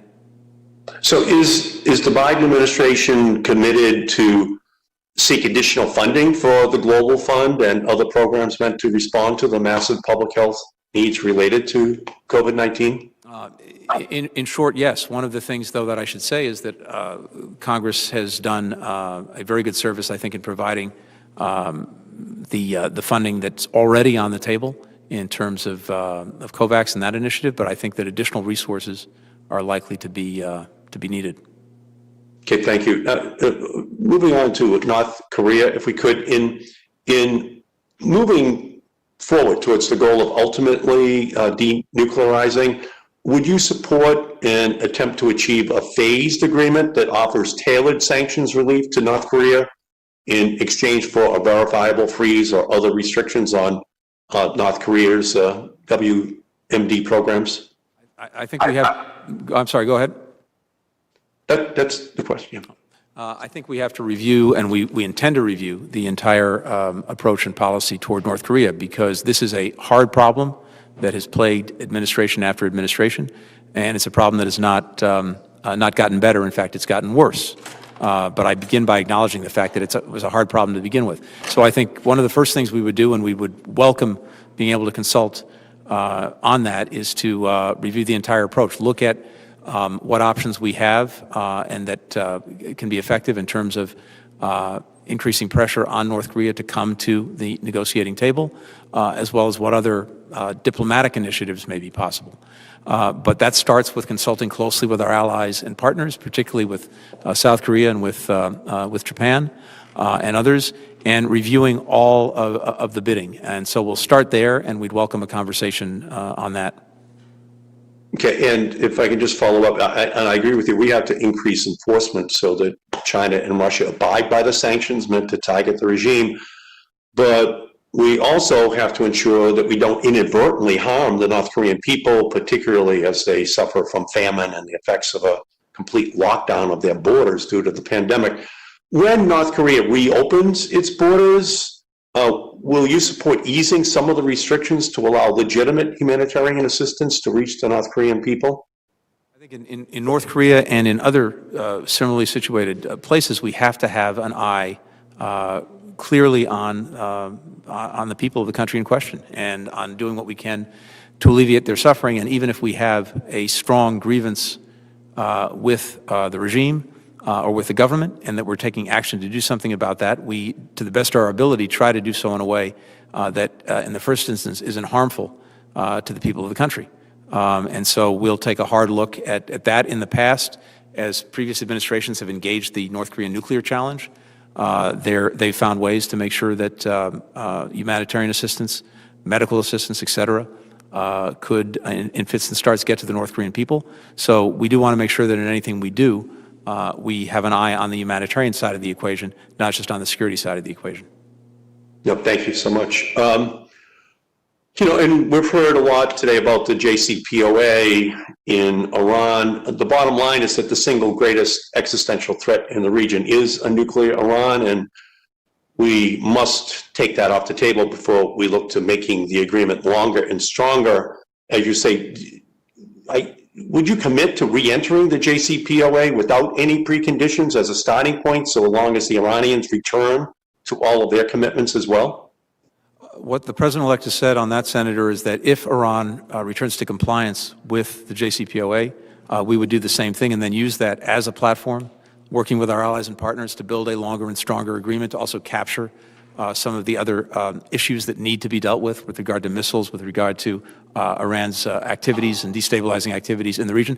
Having said that, I think we're some ways from even that. There is a lot that Iran would need to do to come back into compliance. We would then have to evaluate whether it had actually done so. So I don't think that's anything that's happening tomorrow or the next day. Okay, thank you. Saudi Crown Prince bin Salman's declaration that the kingdom may illegally seek a nuclear bomb makes the task of returning Iran to compliance with the JCPOA all the more urgent. Will you press the Saudis to come clean about their reported ballistic missile cooperation with China and insist that they adopt the additional protocol which would give the IAEA the same type of access it has in Iran? We want to make sure that, to the best of our ability, all of our partners and allies are living up to their obligations under various non-proliferation and arms control agreements. And certainly in the case of Saudi Arabia, that's something we'll want to look at. Thank you. And on the New START agreement, is the administration going to extend it by a full 5 years? So we had an opportunity to talk about this just a little bit earlier. What the President-elect has said is that very cognizant of the fact that we have one president at a time and that we couldn't really engage on this issue during the transition. We have the challenge because, as you know, the deadline to act or not on an extension comes upon us very, very quickly. We've got just a couple of weeks to do that. So I think this is something that we will be coming to you on pretty much immediately after the President is sworn in. And I know that he does intend to seek an extension, and he'll have to make a decision as President about what duration we would seek. Thank you. I think it's very important. I'm looking forward to working with you on that. I just think that's an incredibly important historic moment. And as you know, the Trump administration rolled back much of the United States' previous efforts to support and promote LGBTI rights around the world. And I'm thrilled that you and President-elect Biden have indicated that you're going to support and appoint a new special envoy for human rights on LGBTI people, a position that I've been pushing to make permanent through my International Human Rights Defense Act, but which was left vacant in the Trump years. After 4 years of Trump administration efforts to specifically marginalize, minimize, do damage to the rights of the LGBTI people, I think it's going to be vital to appoint a seasoned expert on those issues. Are you going to move forward towards a speedy appointment towards an LGBTI envoy, and would you consider raising it to ambassadorial level? Both questions is yes, absolutely. This is a matter, I think, of some real urgency. We've seen violence directed against LGBTIQ people around the world increase. We've seen, I believe, the highest number of murders of transgender people, particularly women of color, that we've seen ever. And so I think the United States playing the role that it should be playing in standing up for and defending the rights of LGBTQI people is something that the department is going to take on immediately. Thank you. And will you repudiate the findings of the report of the Commission on Unalienable Rights and reaffirm the United States acceptance and adherence to the human rights laid out in the Universal Declaration of Human Rights? And will you ensure that ambassadors are able to fly the Pride flag at our embassies once again around the world? Yes to both. Beautiful. Thank you. And one final question on Rohingya. If confirmed, will you commit to overseeing an interagency process to make a determination as to whether the crimes committed against the Rohingya in Burma constitute genocide? Yes, I would. Thank you. And by the way, thank you for all of your work on climate change. I think it's just a huge historical change of direction, and congratulations on having John Kerry be named as your partner on those issues. How quickly is the department going to be able to move in order to make sure that we have made climate change a top issue, and that would put climate justice at the center of what we're advocating for globally? Given Secretary Kerry's leadership, I suspect immediately. Excellent. And climate justice? As well. This is something we'll very much factor into what we're doing around the world. Thank you, Senator so Markey. much. Thank you. Looking forward to working with you, Mr. Secretary. Thanks. Thank you very much, Senator. Thank you, Senator Markey. And I'm told now that Senator Portman has extricated himself from whatever was more important than this hearing, and so I'm going to recognize him at the present time. Senator Portman.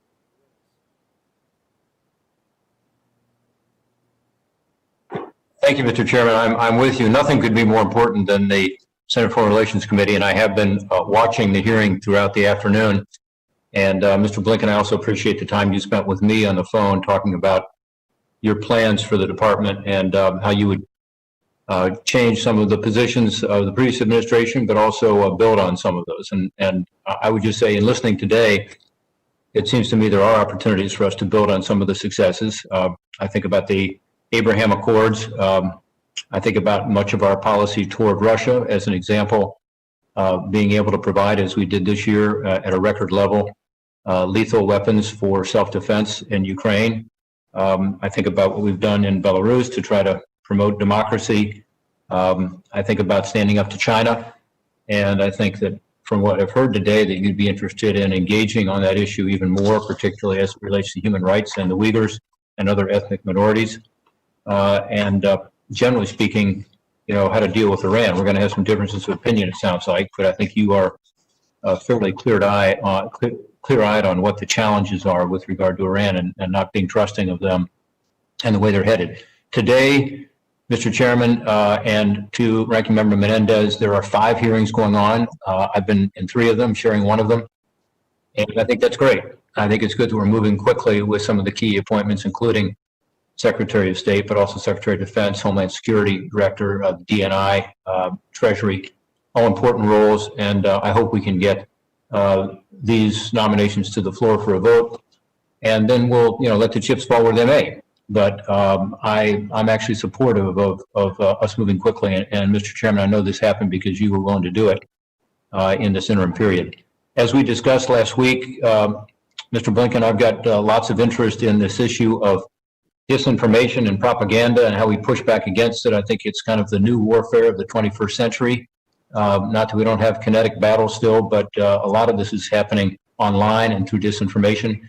The Global Engagement Center was established at the State Department to deal with this. Senator Murphy spoke earlier, and he and I have worked closely over 4 years now to try to strengthen the GEC, the Global Engagement Center, and give it the ability to push back. Disinformation operations by our adversaries are inexpensive. There's a lot of deniability associated with it. It's easy for them to do. And when you combine it with economic and political subversion, it can be devastating to some of the nascent democracies we're trying to help. So thanks to the work of the Global Engagement Center, I think we now have the beginnings of an effective organization to deal with that. And again, I hope that's something that you'd be willing to build on. Could you speak to that briefly and also talk about your commitment to the funding level? We were able to get $60 million in this year. That's half of what we wanted, less than half of what we wanted.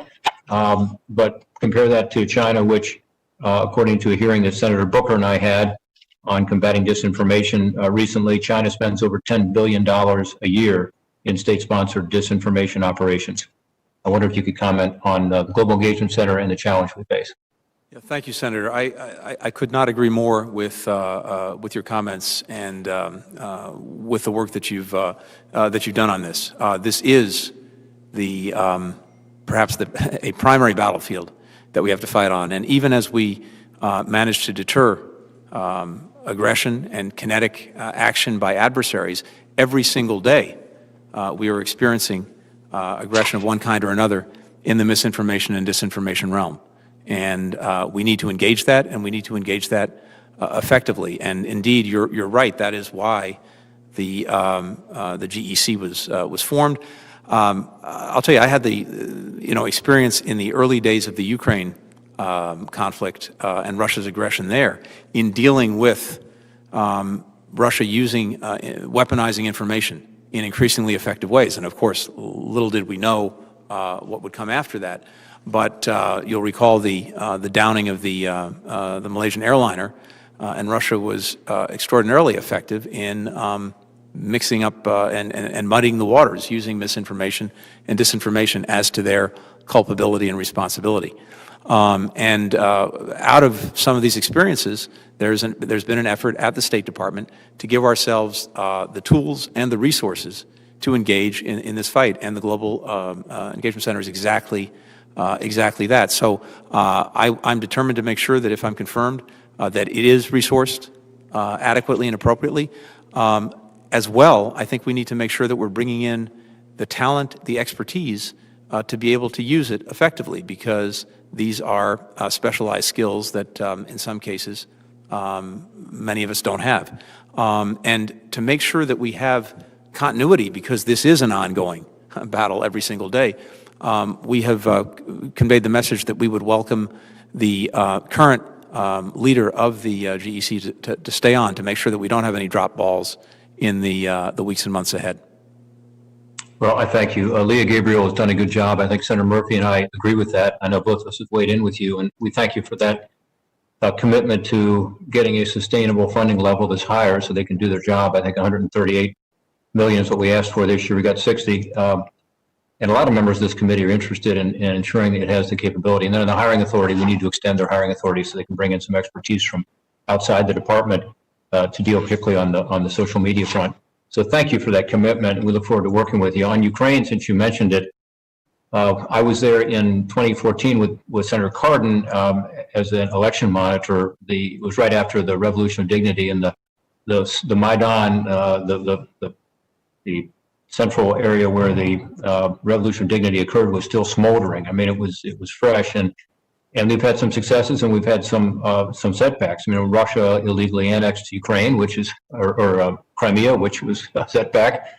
And that Crimea annexation, by the way, is something we need to continue to stand up to, even as others in the region seem to be, less aggressive about promoting, the legitimate Ukrainian interest. We've seen what's happened in the Donbass, the displacement of thousands of civilians, deaths of a lot of brave Ukrainian soldiers. I'm sure you've been to Kyiv and gone to the memorial to those soldiers, as many of us have. But in 2019, we had free, fair elections, and President Zelensky and his party won by an overwhelming majority, and I know he's got an interest in working with you all. One thing that I'm very interested in is the Ukrainian Security Assistance Initiative. This is something that is providing military aid to them, but also training. And as you know, General Dayton's been very involved with that. So I guess two questions for you. One, are you supportive of continuing to provide the weapons to the Ukrainians that need to defend themselves? And second, with regard to the Ukrainian Security Initiative, are you willing to continue to work on that? And specifically, can you speak to General Dayton, who's been before this committee and made it out of committee, never made it to the floor, as a potential next ambassador to Ukraine? I very much support the continued provision to Ukraine of lethal defensive assistance and indeed of the training program as well. I very much agree with you that this has actually been a real success, and to the extent that across a couple of administrations we've been able to effectively train and as well as assist in different ways. The Ukrainians, that has made a material difference in their ability to withstand the aggression they've been on the receiving end of from Russia. And as to General Dayton, I have high regard from him, and certainly we'll take a close look at that. Well, I appreciate it. Again, he's gone through this committee already, nonpartisan guy who has a great deal of experience, but also respect in Ukraine. With regard to China, I know there's been discussion today of the importance of the U.S.-China relationship, and I know there was discussion in the last question about working with China on global climate change and other issues, global health.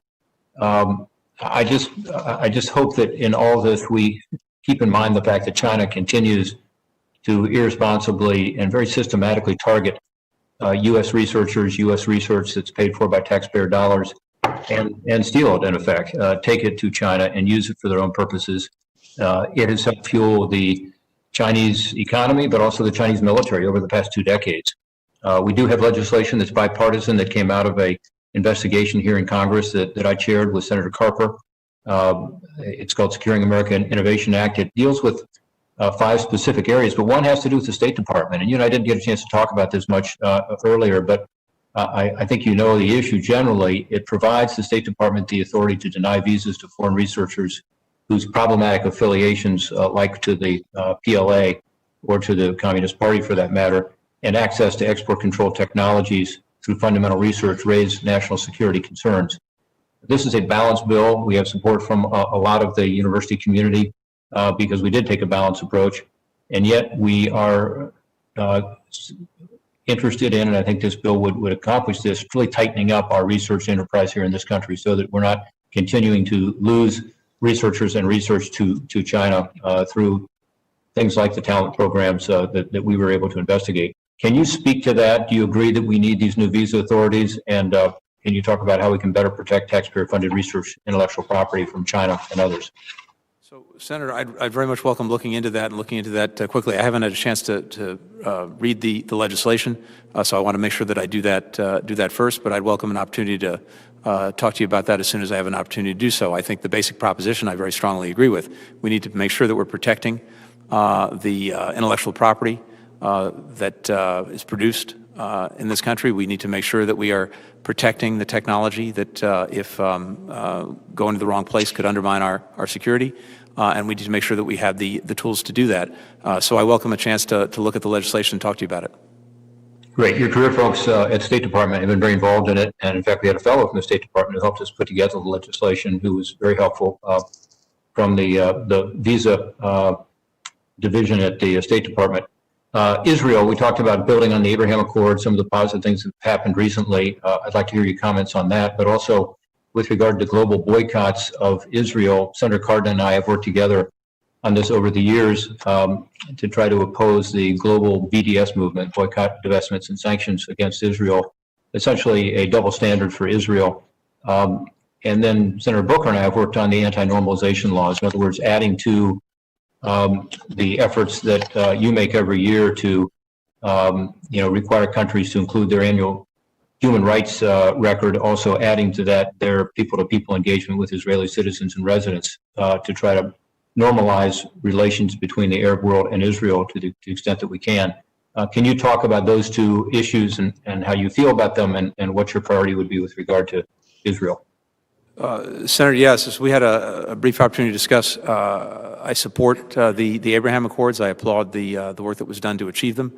I think they have significantly advanced the security for Israel and for the countries involved. It opens new perspectives and prospects with regard to travel, to business, to trade, all of which is very, very positive, and I would hope that we have an opportunity to build on them going forward. With regard to BDS, the President-elect, and I strongly share this conviction, is resolutely opposed to BDS for the reasons that you cite. It unfairly and inappropriately singles out Israel. It creates a double standard and a standard that we do not apply to other countries. And so I think we are very much in the same place on that. Of course, we fully respect and will always respect the First Amendment rights of Americans to say what they believe and think, but BDS itself is something that we oppose. Thank you, Senator Portman. Thank you, Chairman. Thank you, Mr. Blinken. Thank you. I'm told Senator Merkley is with us. Is that correct? I am indeed. Greetings, everyone, and thank you so much, Tony, for your testimony.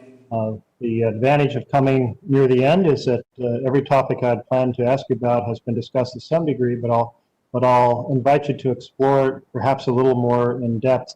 Starting with New START, one of the questions is how one extends New START and the advantages of a shorter period of extension or a longer period, and how that might play into possibly launching the negotiations to address some of the evolving threats and strategic nuclear weapons.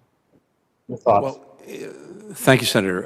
In the first instance, I think that for all of the challenges we've seen in certain arms control agreements with Russia, particularly INF, as well to some extent as Open Skies, I think based on what I've seen, based on what the Trump administration reported when it comes to New START, Russia was making good on its obligations, and this and New START is not some kind of gift we give to the Russians. It's manifestly in our self-interest in terms of giving us a predictable cap on the core of Russia's nuclear arsenal, as well as giving us tremendous access to data and inspections that we otherwise wouldn't have. And so, in our judgment, it is certainly in the national interest to extend it. As we discussed this a little bit earlier, because of our focus on making sure that we respect the principle of one president at a time, this is something that we will have to tackle, but only when when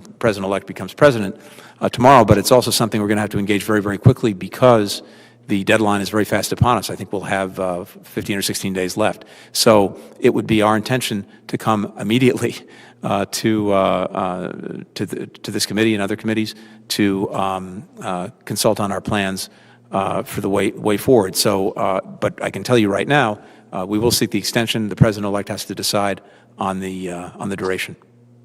Thank you. Turning to China, I had authored a provision that required the administration, whichever administration, to respond by April to evaluate China's actions with the treatment of the Uyghurs.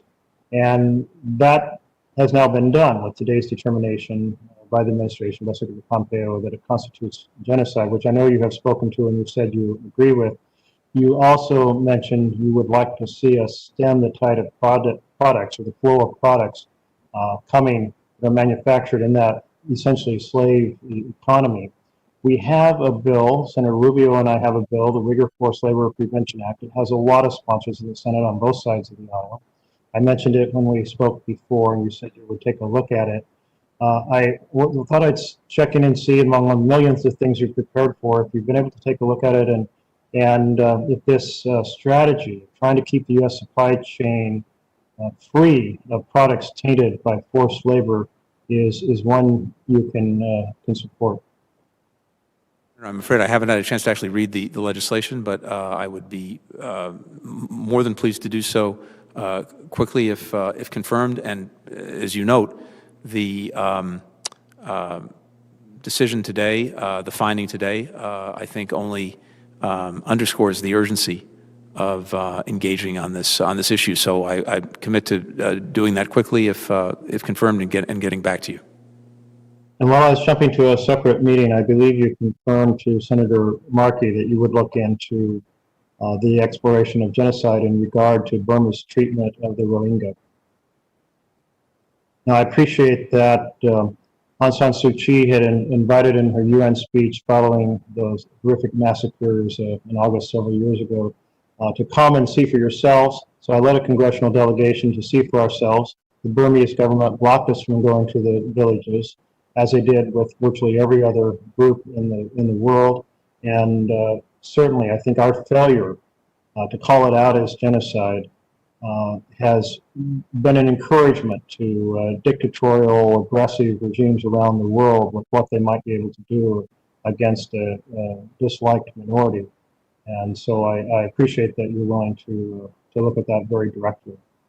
And I also appreciate you also address the issue of exploring asylum for those in Hong Kong who have been politically persecuted for defending democracy. I think it's another place where we can really help stand up for democracy. But I missed your comments, but I believe you addressed this and expressed support for exploring providing such asylum. Thank you. I wanted to turn to the Northern Triangle.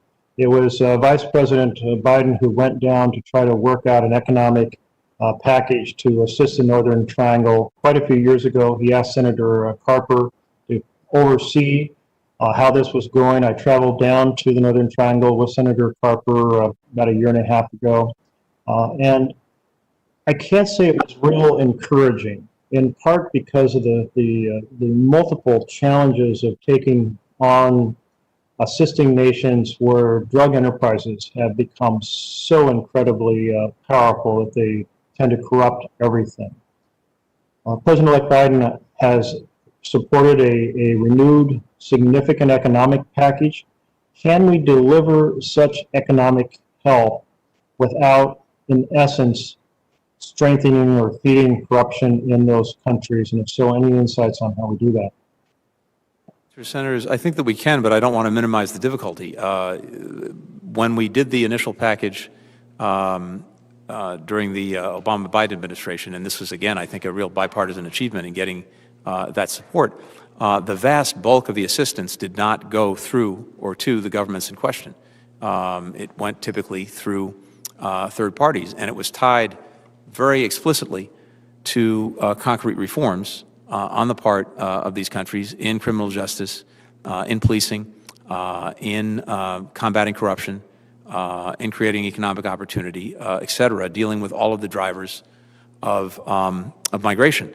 And, you know, the problem, of course, is that as you very well describe, this is not simply flipping a switch. These are systemic and endemic problems that take a lot of time as well as resources to try to turn around. But we did start to see, I think, some results in the Northern Triangle countries. And now we have what is admittedly an ambitious plan to pursue this, but to do it in a way that doesn't send money not tied to concrete reforms, and that is making sure that we are working with parties that will not use it for inappropriate purposes and are not plagued with corruption. So I think it's doable. Anecdotally, I can tell you that the first time around, one of the leaders of one of those countries was complaining to then Vice President Biden that he was not a direct recipient of this funding, and it was going around him, and said, "Why is that?" And the Vice President said to him, "Because you're corrupt." And that was the end of the conversation. But the program went forward. So having said all that, I think this is, again, an area where it would be very profitable for us to try to work together to make sure that if we're dedicating taxpayer dollars to this, we're doing it in a way that's getting results. Well, one thing we heard repeatedly was one of the most effective things we did was provide extensive training and assistance to their positions that were equivalent to an attorney general, resulted in prosecutions and all sorts of investigative powers and capabilities they didn't have. But it was also an area where the governments were pushing back enormously strongly, trying to stop that assistance, because you had former presidents and who had been arrested, and current presidents under investigation, and close friends and brothers, and so on and so forth. Right now, we have in Honduras, President Juan Orlando Hernandez, who has been named as a co-conspirator in 3 corruption or drug trafficking cases. What should our posture be towards a president in that situation? We were talking a little bit about this earlier. When we look at just generically the problem of corruption, it is without question one of the main drivers of conflict around the world. It is being weaponized as a tool by some of our adversaries. It's also, at the same time, the soft underbelly of a number of our adversaries. And so across the board, we need to be better focused and better resourced, and I'm determined that we will be to combat corruption. I think there are very case-specific, hard issues that we have to look at when it comes to individuals and individual leaders, but this is something that I think would bear focus, attention, resources, and collaboration with the committee. Will we terminate the so-called safe third country agreements with the Northern Triangle countries? Sorry, could you repeat that? I missed the question. Yes. Will we terminate the so-called safe third country agreements with the Northern Triangle countries? So far, as I understand it, it's only being implemented in Guatemala. I don't see it as an effective answer to the challenge. We'll be coming forward, and we've already started to come forward with both an immigration reform plan in the United States itself, but then other very specific ideas for how to make sure that our border is humane, orderly, and fair. And we have to deal with the drivers of migration, which we just talked about, particularly with regard to the Northern Triangle. We also have to make sure that we have, at least in my judgment, an asylum process that meets our highest traditions, and that I think also meets our legal and moral obligations. But that requires significantly more resources to make sure that we can adjudicate asylum claims on the spot and make sure that people who are deserving of protection get it, and those who are not are removed in a dignified manner. And that's what it. I'm interrupt you there, Tony, just because I'm just about out of time, and I want to close on climate. And one of the tools that we have internationally is to express the use of international finance to support a conversion to renewable energy around the world. And we're all at risk if we fail in this effort. And will the administration push the international lending institutions that we participate in to stop funding new fossil fuel projects? Yes, this is an area we want to focus on. We want to make sure that we are not doing anything to facilitate countries exporting dirty technology around the world, including something we see from China, which is in part through the Belt and Road Initiative and by other means, getting this technology around the world. It should not benefit from international financing to do that. Thank you, Senator Merkley. Thank you very much. Senator Young. Mr. Blinken, welcome to the committee. I enjoyed our conversation just days ago, and I'd like to pick up on one of the threads of that conversation here as I begin to pose some questions to you. But and it pertains to the President's authority to make war, and also existing legal authorities on the books pertaining to authorizations of the use of military force. I'm jealous of congressional prerogatives. I know former Senator Joe Biden was jealous of those prerogatives as well, and so he has longstanding and I think well-established views on this topic. And frankly, I believe that the President-elect and I see very much eye to eye on this. That was my sense during our conversation. Could you kindly explain to the committee whether existing legal authorities through the 91 and 02 Iraq War authorizations still apply today? I think it's long past time that we revisit these and review them. I think in many instances they have been cited and used in countries or against groups that were not part of the original authorization. And so it's long past time that we do this, and I would welcome an opportunity to work with the committee on doing just that. I think as we talked about a little bit, one of the challenges in the past is we did try to do this a few years ago, and it's not easy to get to yes. For some, the porridge is too hot. For others, the porridge is too cold. And can we get a consensus around what's just right? But I would be determined and committed to working on that, and as well for the reasons you cite, the President-elect feels very strongly about this. Well, thank you. I'll personally look forward to working with you, and I'd be remiss if I didn't mention Senator Tim Kaine, who's been toiling on this effort for a number of years, and he'll be walking point on this as well. Last week, you no doubt saw that Secretary of State Pompeo made remarks pertaining to Iran, characterizing it as al-Qaeda's new home. And the implications for the 2000 AUMF is something I'd like to explore with you. Do you believe, based on the connection that Secretary Pompeo makes between Iran and al-Qaeda, that a Trump or a Biden administration would have authority to strike Iran, or do you instead adopt the interpretation that if it's deemed necessary to engage in any sort of military action, it would be the President of the United States need to instead come before this body for authorization? It would be the latter.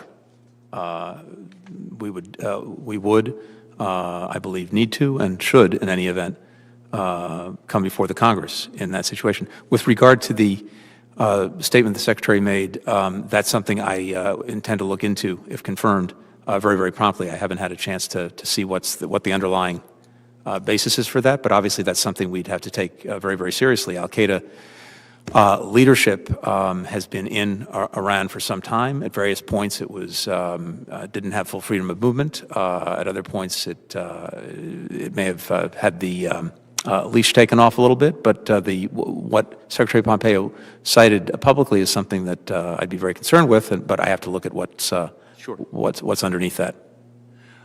In the past, Mr. Blinken, I'm going to pivot to China. and economic statecraft as it relates to China. You've indicated, I think rightly, that China and the Chinese Communist Party arguably presents the greatest challenge geopolitically, geoeconomically to the United States of America, but also technologically, militarily, and diplomatically. And I think you'd agree that we need to push back on each of those different fronts vis-a-vis the Chinese Communist Party. On the economic front, however, I have said, I have written, I've been arguing for a number of years now that though it's been encouraging to see this issue elevated in our popular discourse, I think our approach has been, shall I say, lacking in the sense that we've engaged in what I would characterize as defensive measures, defensive countermeasures against the Chinese Communist Party, tariffs, for example. And we've engaged in those defensive countermeasures unilaterally as opposed to gaining more leverage by working with our partners and allies. So, sort of 2 points. Do you agree that we need to engage more robustly our partners and allies so that we have more leverage? I suspect it's almost a rhetorical question. Yes, I strongly do. And to your point very, very quickly, as you know, when we're acting alone against Chinese excesses in the commercial area, we're about 25% of world GDP. When we've got allies and partners with us, depending on who it is, it's 50 or 60%. It's a much heavier weight for China to have to ignore. And so there's tremendous benefit in the effectiveness of pushing back on China when we're doing this with other similarly aggrieved countries. So that's encouraging. So you and I are blessedly in agreement as it relates to that. I also think the United States needs to, for lack of a better term, we need to play offense. We need to up our game. We need to out-innovate, out-compete, and outgrow the Chinese Communist Party. And we've done this before. I mean, this is arguably, this was the catalyst for our success in the Cold War. So how quickly we forget. And to that end, I have introduced legislation along with Senator Schumer called the Endless Frontier Act. You and I had an opportunity to briefly discuss that. The effort here is to spark innovation in what I will characterize as frontier sort of platform technologies like artificial intelligence, robotics, advanced manufacturing, things that may have a nexus with national security, but regardless will grow our economy at a more rapid rate and therefore has geo-economic implications. So do you believe that the United States government should be investing in these sorts of key frontier technologies, partnering with our allies and partners where appropriate, so that we can lead the world in their development and broaden our innovation base? I do. I think we can play a catalytic role. We've done that, as you say rightly, in the past. Part of this, at least in my judgment, is about making sure that we are unleashing the private sector to really focus on these issues, focus on these areas, and give it some support if it needs to have that support in order to do it. But yes, I very much agree, and we had a chance to talk about this earlier. I'm very appreciative of the work that this committee has done in a whole variety of areas, but focused pretty much on the same objective when it comes to the LEADS Act, when it comes to the report that the chairman issued. I think there are a lot of common denominators. And to your point, Senator, I just couldn't agree more. This is ultimately about us. And when we're thinking about China and the competition with China, whether it's the adversarial nature of the relationship, the competitive nature, or even in some cases the cooperative one, ultimately it begins with us. And it's in some cases less about the growth of the Chinese threat and more sometimes about our own self-inflicted weaknesses. If we can get our own act together, that's right, we can do a lot better. I agree with that. Oftentimes, I mean, this happened in the Cold War. We were called by an adversary, by what Ronald Reagan characterized as an evil empire, to become a better version of ourselves. And I see this as an opportunity for our country. Let's invest in ourselves. Let's become a better version of ourselves. Very good then. More broadly, moving beyond China, which is of course, of paramount importance. Do you think we need a written plan that lays out what our economic strategy is from a national security lens, just as we have derivative of the national security strategy, we have a national defense strategy? Yeah, I think that's a good idea. As you say, we have a national security strategy, we have a national defense strategy. Folks labor hard on this. I've spent some time on a few of those in the past. I think we'd benefit from the same in the economic realm. Well, should you be confirmed, and I suspect you will be, would you be willing to dialogue with myself and Senator Merkley on Yes. the global economic security strategy? Absolutely, with pleasure. That would affect this sort of change. Thank you. Lastly, I'm going to turn to Yemen, and this has been explored by a number of my colleagues, so I'm not going to revisit many of the issues or questions that they've posed to you. It has indeed been characterized as the worst humanitarian disaster, I think rightly so, but it's also a major national security threat, seeing as it's the home of AQAP, arguably the most dangerous branch of al-Qaeda. And what has not, I think, been discussed here is the dimension of soft power as it relates to Yemen. If the United States of America is partnering with Saudi Arabia, and there have been violations of international humanitarian law, as I have argued there were, with respect to our military involvement in Yemen, do you think that undermines our argument when we talk publicly about the Chinese and their human rights violations as it relates to, say, the Uyghur Muslims and the detention of Muslims? I do. Organ extraction? I do. Okay. Well, I agree with that.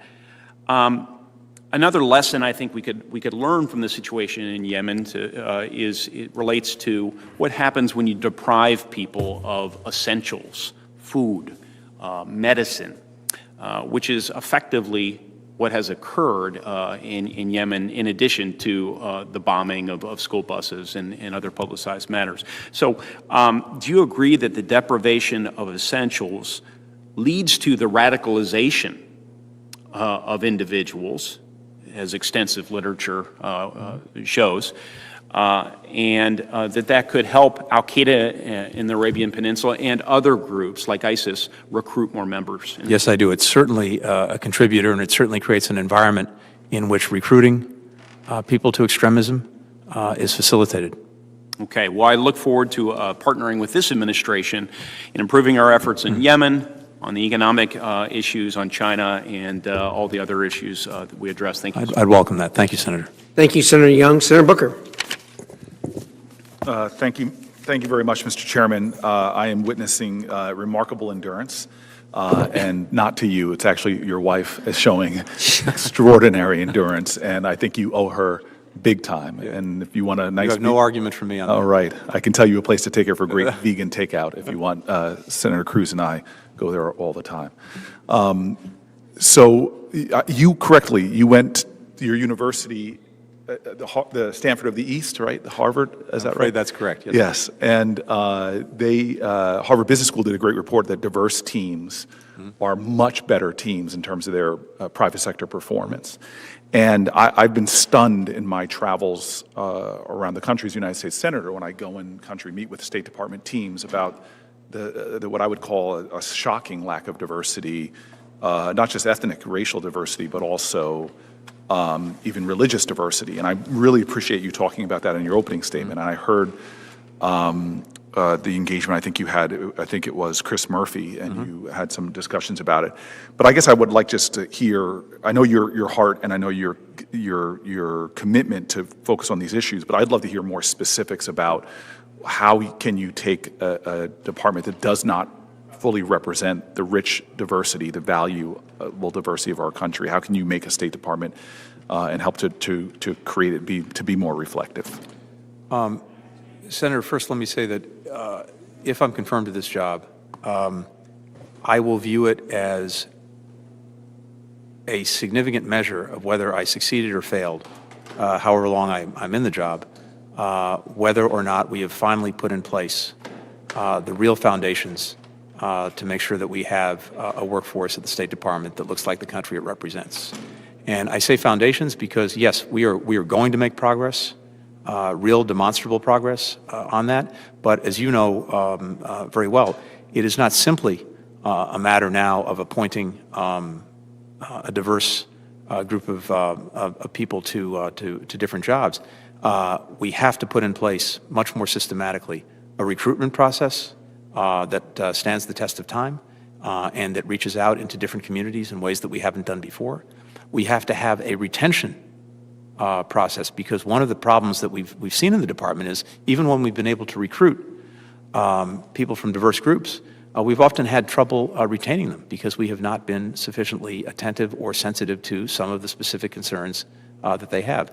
And finally, we have to have accountability, starting with the senior leadership, starting with the Secretary of State, to make sure that we're following through on these commitments. And one way that we're going to do that, if I'm confirmed to this, is I will appoint very, very soon a Chief Diversity Officer who will ensure that we have benchmarks and that will ensure that we have transparency, including information that we'll share with this committee, to make sure that there is a way of holding accountable the senior leadership. Well, I think that's really important. And as Senate Democrats, Senator Schatz and myself went to Chuck Schumer and asked him to publish every office's diversity statistics. And amazingly, that public accountability has seen the number of diverse members of Senate offices go up on the Democratic side considerably. I would also say that there's other issues. There are unpaid internship programs at the State Department, which really do select for certain people. And even paid. I think, I know there's been some work done to make sure that we actually have some resources for paid internships. Yeah, and that's what I'm saying. We should be looking at more paid opportunities to absolutely. for disadvantaged people, and I'm doing some work on that, and I look forward to connecting with you on it. I was really appreciative of the dialogue that you and Senator Coons had about the Horn of Africa. I think we see what's beginning to look like a civil war in Ethiopia. I think the grand Ethiopian Renaissance Dam conflict is growing and could potentially boil over. Sudan and Ethiopia have growing tension and growing conflicts. As you know, the Horn of Africa is of extraordinary importance. We have seen humanitarian disasters there before of staggering human toil. We also have one of the more important shipping lanes where about 10% of all global cargo goes by. You use the words with him that you want to have diplomatic active engagement. What does that mean? Well, in the first instance, it means actually showing up at the right levels to use what diplomatic weight we have with the government, with the leadership in Ethiopia in the first instance. And there are a number of things that I think, at the very least, would need to be done on short order. Can I interrupt you? Yeah, of course. So I actually think that all that's great, but can I just ask you, why not appoint a special envoy to the Horn of Africa? Does that seem like something that might? I'll take a very quick look at that for the reasons that you cite. I share the concern that you have that this is something that the instability that was sparked by the aggression and events in Tigray. Now we have Eritrean refugees who are on the receiving end of atrocities. We have Eritrea possibly getting there. We have other states that are now being affected, and the potential for this to spill over is a real concern. And so, yes, I'll take a look at that. Waiting for Deputy Secretary, I don't know how fast we'll get things confirmed for Africa overall. I just think that this might be something that merits that, because it could end up being another international disaster. I think I mentioned to you when I had one of the more amazing trips of my life with Senator Flake, as well as some of my colleagues like Chris Coons, to Africa. One of the first things that jumped out at me as we were flying to Zimbabwe to meet with Mnangagwa and talk to him about the sanctions we were holding, that he was flying back at that time from China, and the headlines were, China doesn't care about their suppression of minorities, their political processes, and the expansion of the Chinese influence is stunning to me. And I think that is something that is far greater than I think people realize. And I'll give you an example of this, and I'd like to hear your thoughts on the DRC as well. Clearly, we have another refugee crisis there. We have a tremendous makings of a humanitarian crisis. But I was stunned, and I think it was 2019, you can correct me if I was wrong, that 37 countries, including the DRC, signed a letter defending China's treatment of Uyghurs.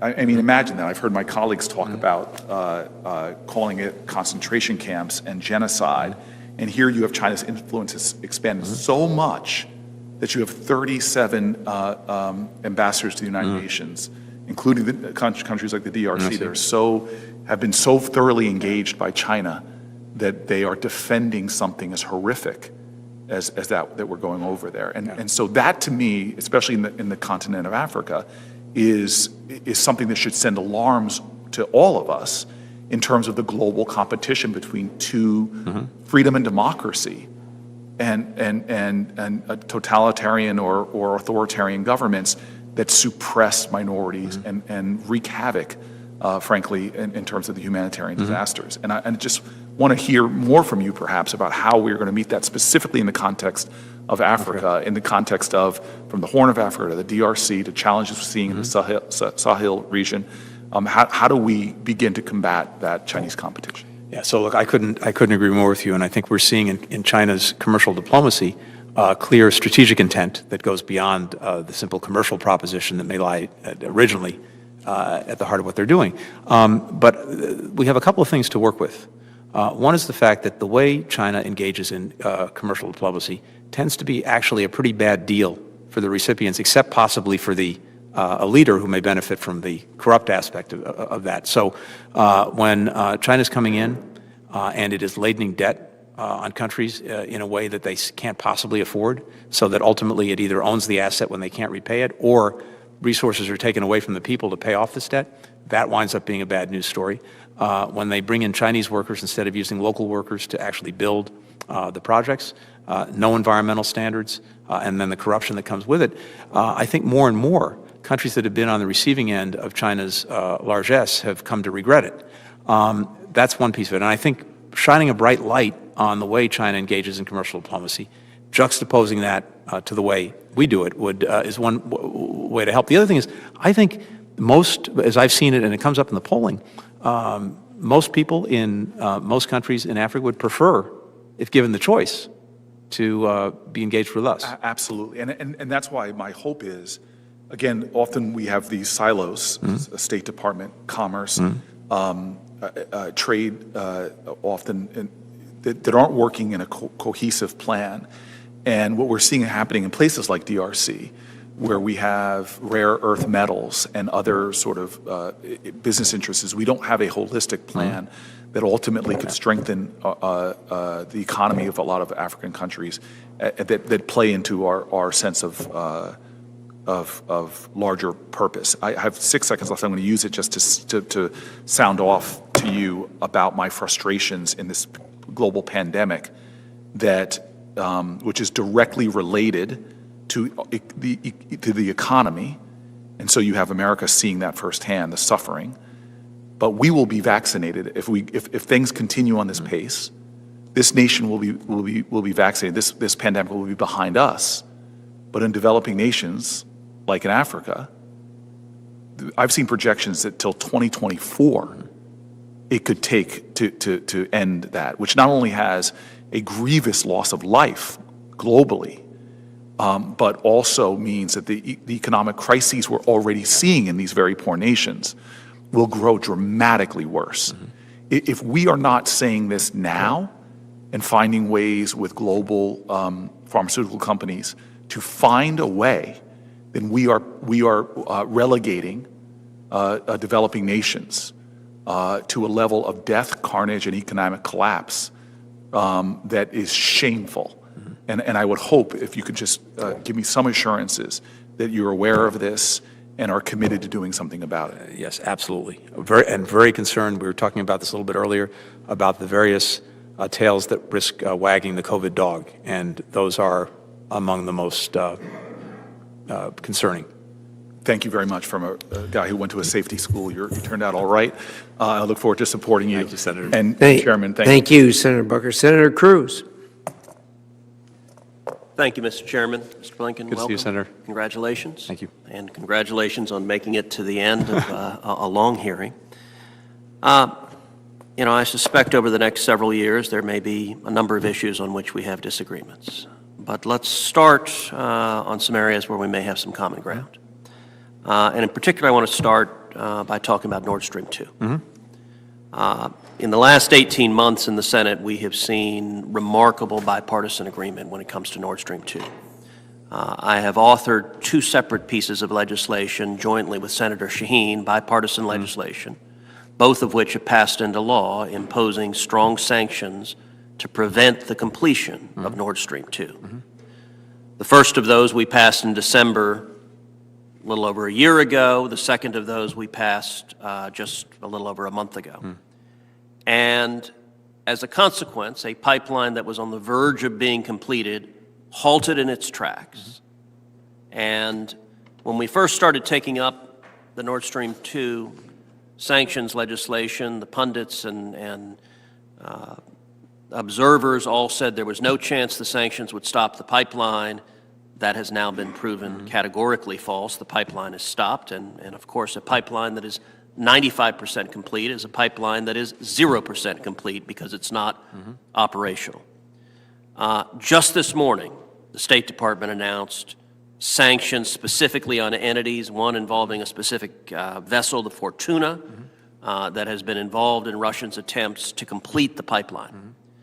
Now, worryingly, there have been suggestions out of Moscow and out of Berlin that the Biden administration would reduce pressure and reduce efforts to stop Nord Stream 2. I would tell you in terms of the Senate, the sanctions legislation we passed, in order to get it passed, it received the support of virtually every member on this committee. It's received the support of both the chairman and ranking member of this committee. It received the support of both the chairman and ranking member of Senate Armed Services, the chairman and ranking member of Senate Banking, the Senate Majority Leader and the Democratic Leader, and it received the support of the same leadership in the House. And so when it comes to congressional opposition to Nord Stream 2, congressional commitment to stopping that pipeline from ever being complete, it is virtually universal, and it is bipartisan. Can you commit to this committee today that the Biden administration will hold the line, will keep the sanctions, and will prevent the Nord Stream 2 pipeline from being completed? 2 things, if I may, Senator. First of all, the President-elect strongly agrees with you that Nord Stream 2 is a bad idea, and he's been very clear about that. I need to look at the actual legislation. I'm determined to do whatever we can to prevent that completion, the last 100 yards. Very much agree. I would need to consult with the President-elect. I haven't had a chance to talk to him about this when he's president, to make a determination on sanctions. In an ideal world, and we probably don't live in one, in an ideal world, we will engage very quickly with our partners and allies in Europe. And I think we would try to seek to convince them to stop this. But if that doesn't succeed, I think the tools that we have, including the tools that you've provided, are something we'd have to look very seriously at. I just can't commit right now to doing that because I haven't had a chance to talk to the President-elect about it. Well, I'll note the European Union, in terms of our partners and allies in Europe, when they voted to condemn the Nord Stream 2 project, the vote was something like 400 to 100. It was overwhelmingly to condemn the project. That being said, Angela Merkel and Germany have leaned in vigorously in support of it. And this is clearly the #1 energy priority for Putin and Russia. And it represents billions of dollars that fund Putin's aggression. Would a Biden administration be willing to stand up to German pressure? The Germans are going to press you, and you're not going to convince Merkel to change her mind on this. And so will a Biden administration be willing to stand up to that pressure, particularly when the rest of Europe recognizes how damaging completing this pipeline would be? I know his strong conviction that this is a bad idea, the Nord Stream 2. That much I can tell you. I know that he would have us use every persuasive tool that we have to convince our friends and partners, including Germany, not to move forward with it. But what I do need to do is make sure that I've actually consulted with him on the specifics of that. Well, I look forward to working with you on that, and I would note that both sets of sanctions we passed are mandatory and not discretionary, and so I will look forward to continuing to work with you on that. Let's shift to a second area where we may or may not get agreement. You mentioned earlier in this hearing the importance of strengthening regional allies to stand up to China. And I have long believed that China poses the single greatest geopolitical threat facing the United States for the next century. One of those important regional allies is Taiwan. When you were at the State Department, rules were put in place concerning Taiwan that put restrictions on Taiwan that no other country faces, and in particular, that prohibited the display of symbols of Taiwanese sovereignty on U.S. federal property. I've been a vocal critic of those policies, and in recent weeks, the State Department announced that it was rescinding those policies. I think that's the right thing to do, and that Taiwan we should respect and treat with respect, and I think strengthening Taiwan helps both the region and America stand up to China. What are your views today, and would you seek to go back to the old policy that's been reversed? So a couple of things on that. I had a chance to mention this earlier. When President Tsai was running for office, I actually received her at the State Department, had a great conversation. This is some years ago. And then when she became president, I talked to her on a number of occasions. And that in and of itself, I think, is important. There is the Taiwan Assurance Act and its requirements that I think is what, in part, triggered what the State Department and Secretary Pompeo have done.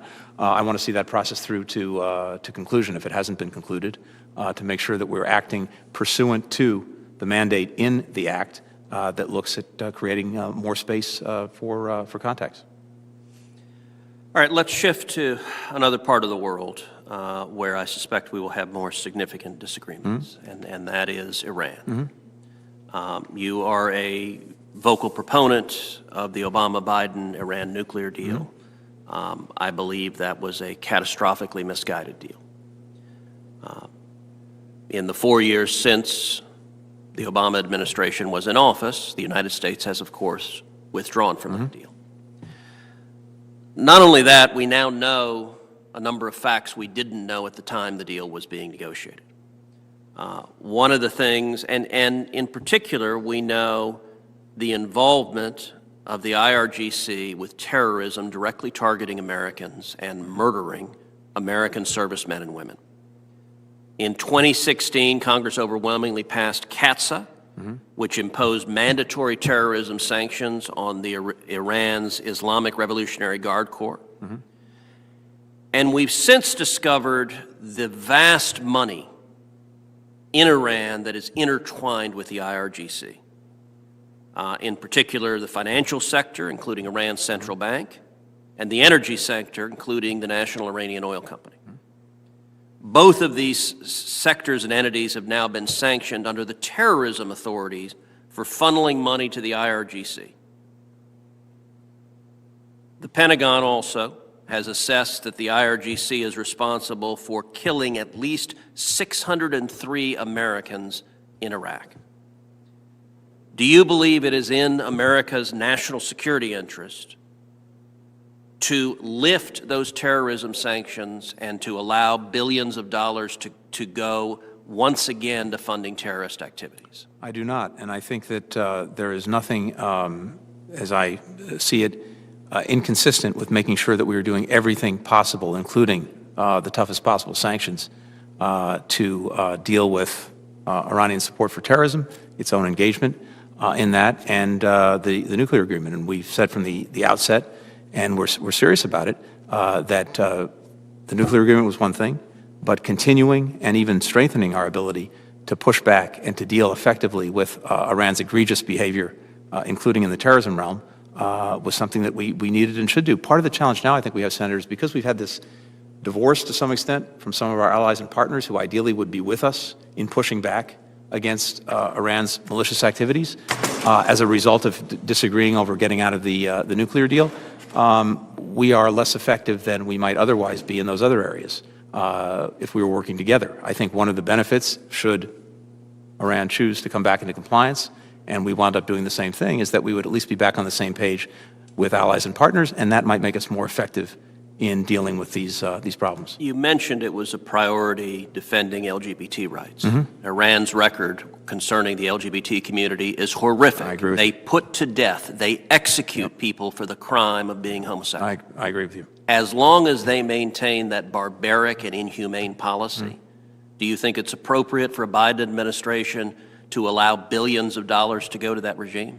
The challenge that I think we face, and of course, we have the biggest problem that we faced with Iran, and I think that we unfortunately continue to face, and it may get worse again, is that with regard to all of the egregious actions that Iran takes that you rightly point out across all of these areas, an Iran that has a nuclear weapon or has the capacity to develop one or the material for one in very short order risks acting with even greater impunity than it already does. So I think the first order of business has to be to get that back in the box. That puts us in a much better position to try to deal with some of these truly egregious actions. And a final question, because my time has expired. Do you agree that Jerusalem is the capital of Israel? And do you commit that the United States will keep our embassy in Jerusalem? Yes and yes. Thank you. Senator Cruz, let me try to wrap this up with just a couple of quick questions. You made reference way back some hours ago that the new administration was going to withdraw the support for the Saudi war in Yemen. Did I characterize that correctly? That's correct, Mr. Chairman. What does that look like? I think it looks like, first and foremost, making sure we understand exactly what support we're actually currently providing. Fair. And which we need to look at. And then withdrawing that support. But I want to make clear, I think we have to be in close contact with Saudi Arabia, with our partner there. We need to be very clear about what we're doing, why we're doing something, and talk it through. But the main point is that, for reasons that we've discussed, we believe that continuing that support is not in the national interest. I hear what you're saying. I think the Saudis themselves would like to be in that position. I think they're having trouble getting away from the tar baby that they've been involved in for some time. What does that mean as far as recognizing who is the legitimate governance of Yemen, or haven't you crossed that bridge yet? I don't think we've crossed the bridge. There is a recognized government in Yemen that's basically in exile. It's not operating from Yemen. I had some dealings with it in the past. There's, as you know, a UN process that seeks to restore a national government in Yemen. But the hard reality is, as we were talking about earlier, 80% of the people live in areas controlled by the Houthis at this point. So we're a long way from that. That's fair. One thing we didn't talk about, or I guess Senator Cruz may have alluded to this briefly, is there is significant amount of cash that's frozen again that's Iran lays claim to. I think it's about $15 billion in 3 different countries, including South Korea. Are you aware of those funds or not? Mr. Chairman, are these the funds from the proceeds of oil sales that have been frozen, or something I can't else? answer that. All I saw was that they're funds that are frozen, that we have frozen because of our sanctions, but that Iran wants their hands on. And I guess my encouragement to you would be that there not be any unfreezing of these funds or anything to try to get the Iranians to the table or anything like that. I agree with that. We had a really bad experience with the pallets of cash, as you know, that the infamous pallets of cash that were transferred. So I would urge you strongly in that regard. And then we also didn't talk about bringing the American citizens home who Iran have. I'm assuming you're all on board with that, and that's something that if indeed we wind up negotiating with them, that to me that's really got to be in the first wave, I would think. So I put that on your plate. Any comments on that? Mr. Chairman, I feel very strongly that I would have as Secretary of State, first and foremost, the priority of making sure that our personnel, wherever they are safe and secure, but very high up in the hierarchy of things I need to be responsible for is doing everything we possibly can to bring any American home who is being unjustly detained anywhere in the world or is a hostage, including in Iran. That has to be a priority. I had an opportunity, as I was getting some briefings during the transition to make sure that one of the briefings that I asked for and got was from the current leader of our effort to bring unjustly detained Americans home, Roger Carson's. And I got we had a terrific conversation.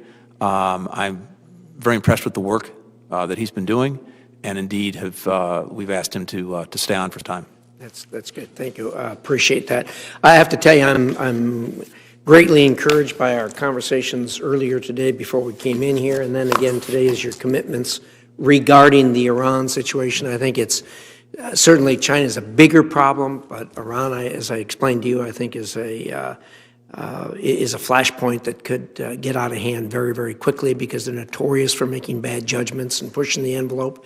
I feel strongly in that regard. I feel strongly about how we go about this, and I know we meet regularly and talk with our friends from Israel.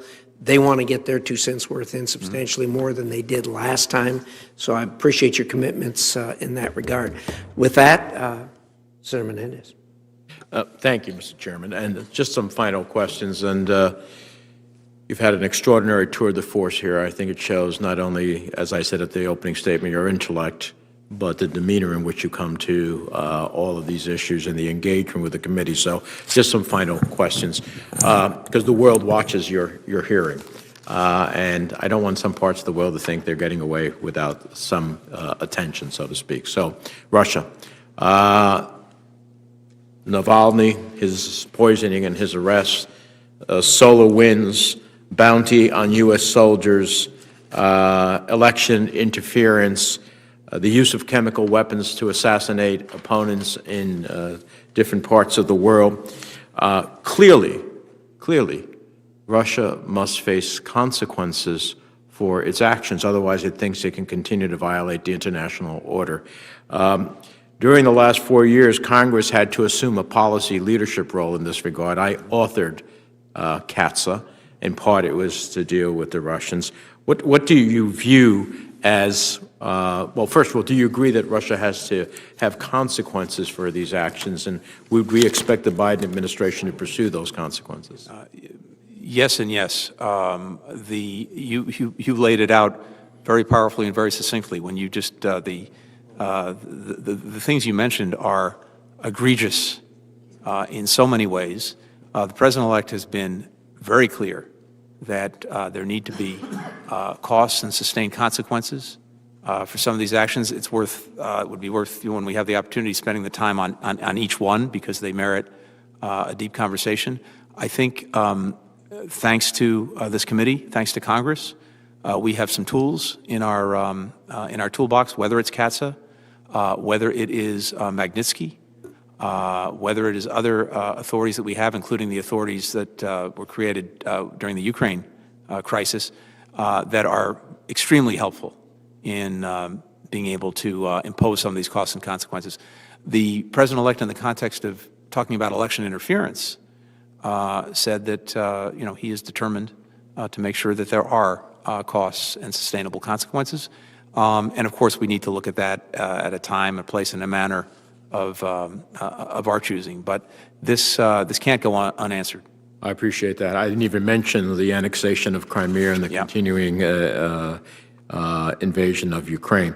So I appreciate that, and I would just offer that if you believe you do not have authorities that you could use, then please come back to the committee, because I think you would find a bipartisan welcome to try to pursue those. Let me turn to Turkey. Turkey as what we aspired of Turkey, the bridge between East and West, the secular nation, the strong NATO ally, has not been realized under President Erdogan. The purchase of the S-400, which is a violation clearly of CATSA, the engagement that it has had in destabilizing actions in Syria, the invading into the territorial waters of Cyprus in terms of its exclusive economic zone and seeking to drill there, Cyprus, a member of the European Union, a claiming of a whole area of what would be Greece's exclusive economic zone, all the way leading to Libya. The support that Erdogan had for Azerbaijan and the engagement in its aggression in Nagorno-Karabakh, which cost so many lives, and I believe there are war crimes involved there by the Azerbaijanis. All of this and so much more. I hope we will not have under the incoming administration, President Trump, in my opinion, coddled Erdogan. And he continued to move forward in all of these pejorative ways, including Libya, which I didn't mention. I hope we have a clear viewed policy as to what Erdogan is, what he's doing. When you can say about Turkey that more lawyers and journalists are in arrest in Turkey than in any other part of the world, and that's saying something, considering some parts of the world. So are we clear-eyed about Turkey under Erdogan? We are very clear-eyed, and the bottom line is that Turkey is an ally that in the many ways you cited is not acting as an ally should. This is a very, very significant challenge for us, and we're very clear-eyed about it. Just one or two more. You, in your response to Senator Rubio, you mentioned Juan Guaido. Would we expect that the Biden administration would recognize interim President Juan Guaido as such, by virtue of the National Assembly? That would be my expectation. I think what we very much want to do is, following up on what Senator Rubio was saying, is to come pretty quickly and talk to you about the way forward in Venezuela. I have to tell you, I'm just not satisfied that anyone has a good plan that we think can deliver the results that we all share and seek. So that's something I'd really welcome talking about very early on. As you know, over 50, maybe more, nations, including most of the European Union, recognize interim President Guaido. The problem is we never took that international recognition and internationalized our efforts on Venezuela. And that takes the hard work of diplomacy. So that would be one thing I hope we would look at, is internationalizing with our partners. And also, I think that people who are fighting for freedom and then ultimately have to flee, temporary protective status for Venezuelans here in the United States. President-elect's committed to that. Well, that's fantastic to hear. Senator Booker, my colleague from New Jersey, raised diversity with you. I raised it privately. I'm not going to pursue it anymore, other than to say I take you at your word that success in part of your term as a Secretary of State will be how well we do in that regard. This is a long 20-year effort that I have been leading from the House and the Senate. And unfortunately, it is probably the worst department of all of the federal governments as it relates to diversity. So I hope that under your leadership, we finally make progress and show the face to America, to the world of America, that it is. You know, when I was in China and met with the gentleman from our embassy that was involved with human rights in China, he was an African-American who had actually engaged in the civil rights movement. That's a powerful message to the Chinese those who are suffering and trying to create human rights in China. It was so powerful. I'm paraphrasing what happened and the whole experience I had when I was there, but that's the type of message that I think we need to send. I hope that President Biden will follow on his pledge to recognize the truth of the Armenian genocide, as the Senate did when it unanimously passed my resolution in December of 2019. The House has done the same. I think this is an appropriate action to take in recognition. I find it so difficult to have our ambassadors to Armenia go to a genocide observance but never say the word genocide. That is something that I hope will change. Lastly, this committee has jurisdiction over arms sales. And the arms sales process, the informal arms sales process under the current State Department has totally broken apart. Speaking for myself, I have no ideological problems with arms sales of U.S. makers to other countries abroad, when those countries observe the human rights and international law that we aspire to uphold globally. When they don't, then I have problems with it. And that's where a dialogue has to come place with the State Department. Can I rely upon you to re-engage in that informal process with the committee on arms Yes, sales? you can. We will come back to regular order. Thank you. Mr. Chairman, I have received a plethora of letters in support of Mr. Blinken's nomination, and I'd ask at this point unanimous consent to enter them into the record. And in light of COVID precautions, my staff would email those letters to the committee clerk. That's acceptable. My thanks to you, Mr. Chairman. I hope we can get Mr. Blinken confirmed either by unanimous consent on the floor, and that if not, at the earliest possible date, which I believe, if it's not unanimous consent, maybe Monday of next week. I think we join in that. Just two quick things, Mr. Blinken. First of all, I want to associate myself with the remarks regarding Turkey. The expressions that that Senator Menendez has laid out have been conveyed by me, and I think by him also, to the every diplomat we get from Turkey, and including by myself to Mr. Erdogan directly. And as far as Venezuela is concerned, I'm glad to hear your ideas on that. We want to hear some ideas on that because I think everybody's frustrated with what we thought was going to move very quickly and is not moving quickly. So, so that demands our attention. And so I'd ask unanimous consent that all responses to pre-hearing and advanced policy questions be added to the record. If there's no objections, it is so ordered. And then lastly, for additional questions for the record, we've gone back and forth on this. Your staff wanted 9 a.m., my staff wanted 5. I think probably an appropriate compromise is 1 o'clock tomorrow afternoon, if that's agreeable with you, Senator. So with that, I will order that all questions for the record will remain open but close at 1 o'clock tomorrow afternoon. And with that, again, gosh, what great patience you have with us and great stamina. Thank you so much, and especially for your wife sitting there through all this. That's great too. So thank you. And with that, thank you for your courtesy. I deeply appreciate it. Ranking Member very Menendez, well. thank you. Committee will be adjourned.